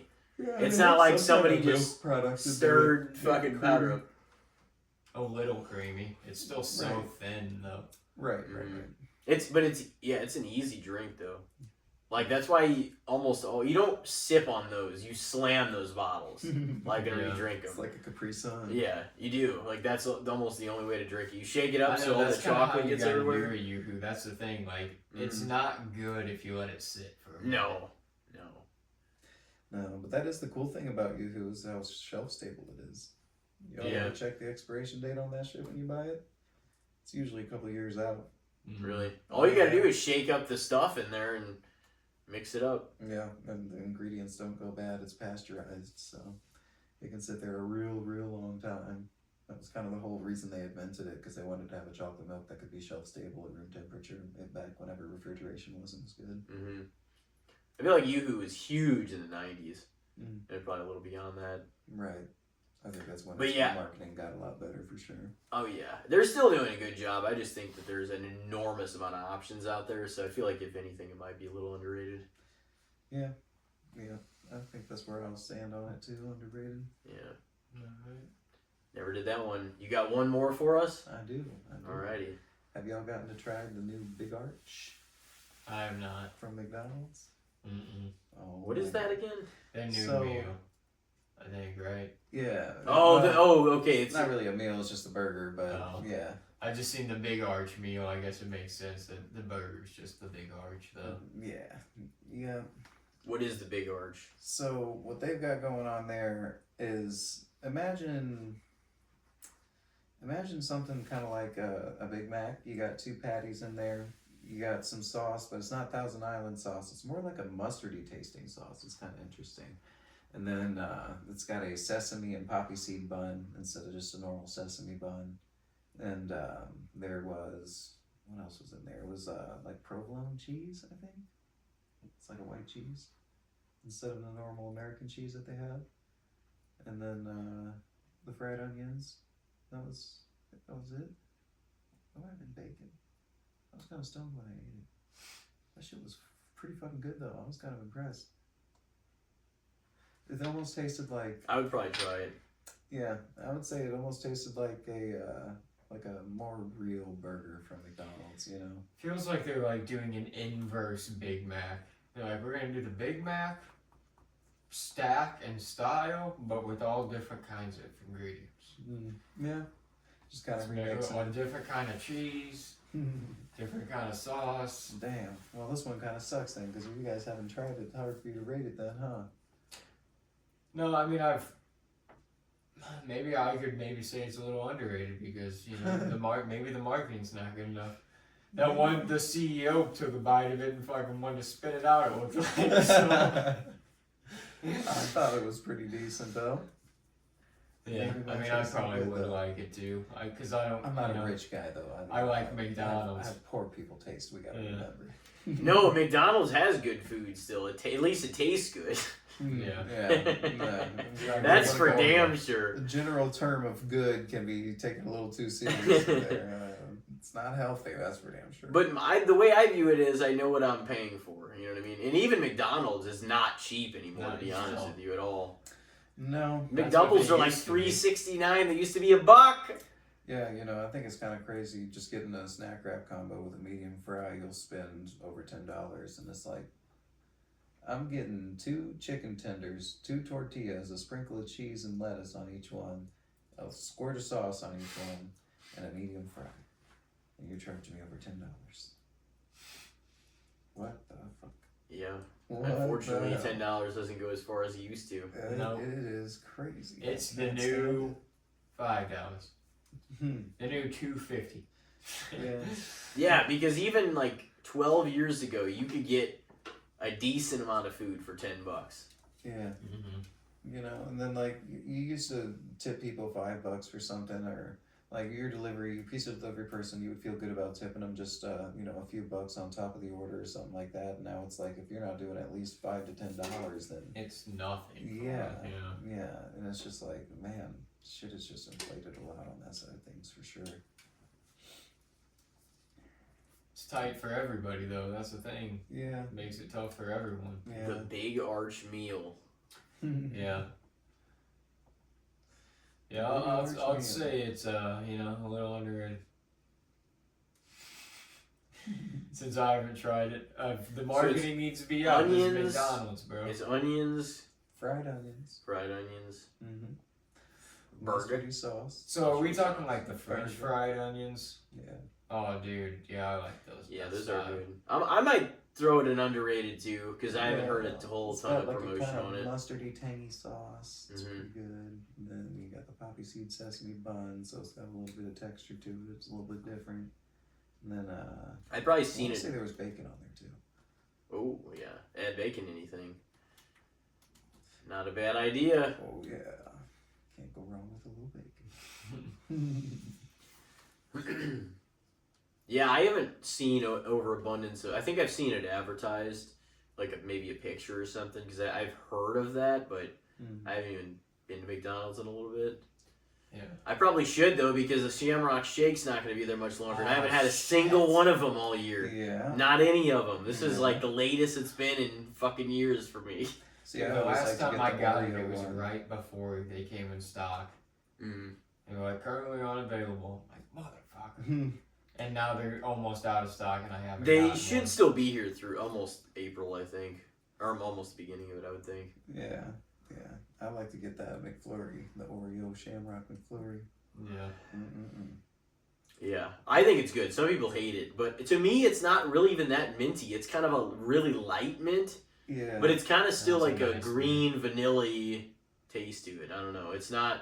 That's I don't agree with people. I don't like. It's like it's not really what it tastes like though. It's vanilla mint. It's almost like It's pretty light. It's not that potent if it's there, you know. Right. But I think it's superb. Super. Mickey D's, man, they get a lot of hate because they've been so successful. Yeah, successful people are the ones that have the most haters, right? Yeah. They're not the healthiest for you. And Neither is Wendy's, And Taco Bell, they- Burger King, any of the other places. I Though. mean, no, everybody thinks that But they're all- everybody always is like, McDonald's, that's the evil of the world. It's like, because they're the fucking conglomerate. They're like Coca-Cola. They're everywhere. You know. Mm-hmm. They are Mhm. the biggest. then people should say fast food. Yeah, I don't know if there was a buyout with Burger King or something recently. There seems to be a lot of new ones getting built that I've seen here recently. Yeah. They just built one on Telegraph right next to where I live. So, who knows? Maybe Burger King's gonna make a big comeback. They're still pretty popping, I feel like, out there, right? Yeah. I don't even know who is considered number 2 right now, if it's still Mickey D's on top. I don't even really know what that would go by. Sales. Maybe Chick-fil-A fucking makes, who knows? Yeah, there's always people in that line. Yeah, with Dude, the white girl culture. We've seen so many places go out of business. Like Sears, fucking Circuit City, Radio Shack, all those places. Fast foods, it just doesn't ever go out of business. No, not really. I mean, we It's saw so a lot fire. of This is after Many documentaries citing how unhealthy it is. This is after all of the health facts that we still have. Right. This is but also they didn't introduce a lot of other things they can have. Oh, you get this thing, this water, this certain to try to stay alive and stay relevant. In terms of the healthiness of the food, quote unquote, which is kind of funny and an oxymoron even saying that. Right. Because it's made in fucking 15 seconds. But there has been a large resurgence for restaurants that are making real fresh food and stuff like that too. Recently they opened up a Chuck's Hot Chicken in Arnold that I've been getting food from once in a while. And man, oh man, if you want a really good chicken sandwich, that's it right there. That's an actual chicken breast that they hand breaded and everything like that, and you can tell when you're eating it. They made it that day. It's good. Damn. I don't even know if I've tried Chuck's Chicken before or not. I've definitely heard of it. Yeah. That's fire. I highly recommend. Everybody introduced their chicken sandwich too, a few years ago. Popeyes had theirs, and then everybody started coming out with theirs. I'm gonna make mine! Some of them were pretty good. The chicken sandwich craze did get crazy there for a little bit. People were stomping all over each other it's trying to get the still around. Popeyes one. Yeah. It's got its own restaurants now. The chicken sandwich. Chuck's Hot Chicken, bro. 100%. Well, no, but for a while the actual sandwich thing was crazy. After Popeye, it was what, this is. So I mean, though, I still feel like people talk about the chicken sandwich as a menu item more. I feel like now than I've ever heard it as a kid. Yeah. It was all about the burger, Well, chicken's leaner meat. So people are usually the burgers, man. They're good. But chicken sandwiches can be so fire too. So it's all good. I just love food. I'm fat. This I'm a feels fat about guy in a skinny guy's body. This feels about right. We always used to end these episodes talking about food towards the end, the good, the bad, and the shits. That means the munchies are kicking in again. But They're always there. well, thank you very much for coming on. I think Yeah. it's getting up there in time, so we should probably call it before we fall asleep. Yeah, I'm feeling the eyes getting a little heavy. Yeah. But no, I appreciate having you on, man. It's definitely been a while, so we were due, Yeah. Thanks for having me. Happy St. Patrick's Day. Yeah, happy St. Patty's Day to everybody out there. Y'all take it easy, enjoy your holiday, and get home safe. Of course. Well, ladies and gentlemen, this has been Arron Beaver on his third solo episode 221. We will see you next week. Have a great night, and take care of yourselves out there.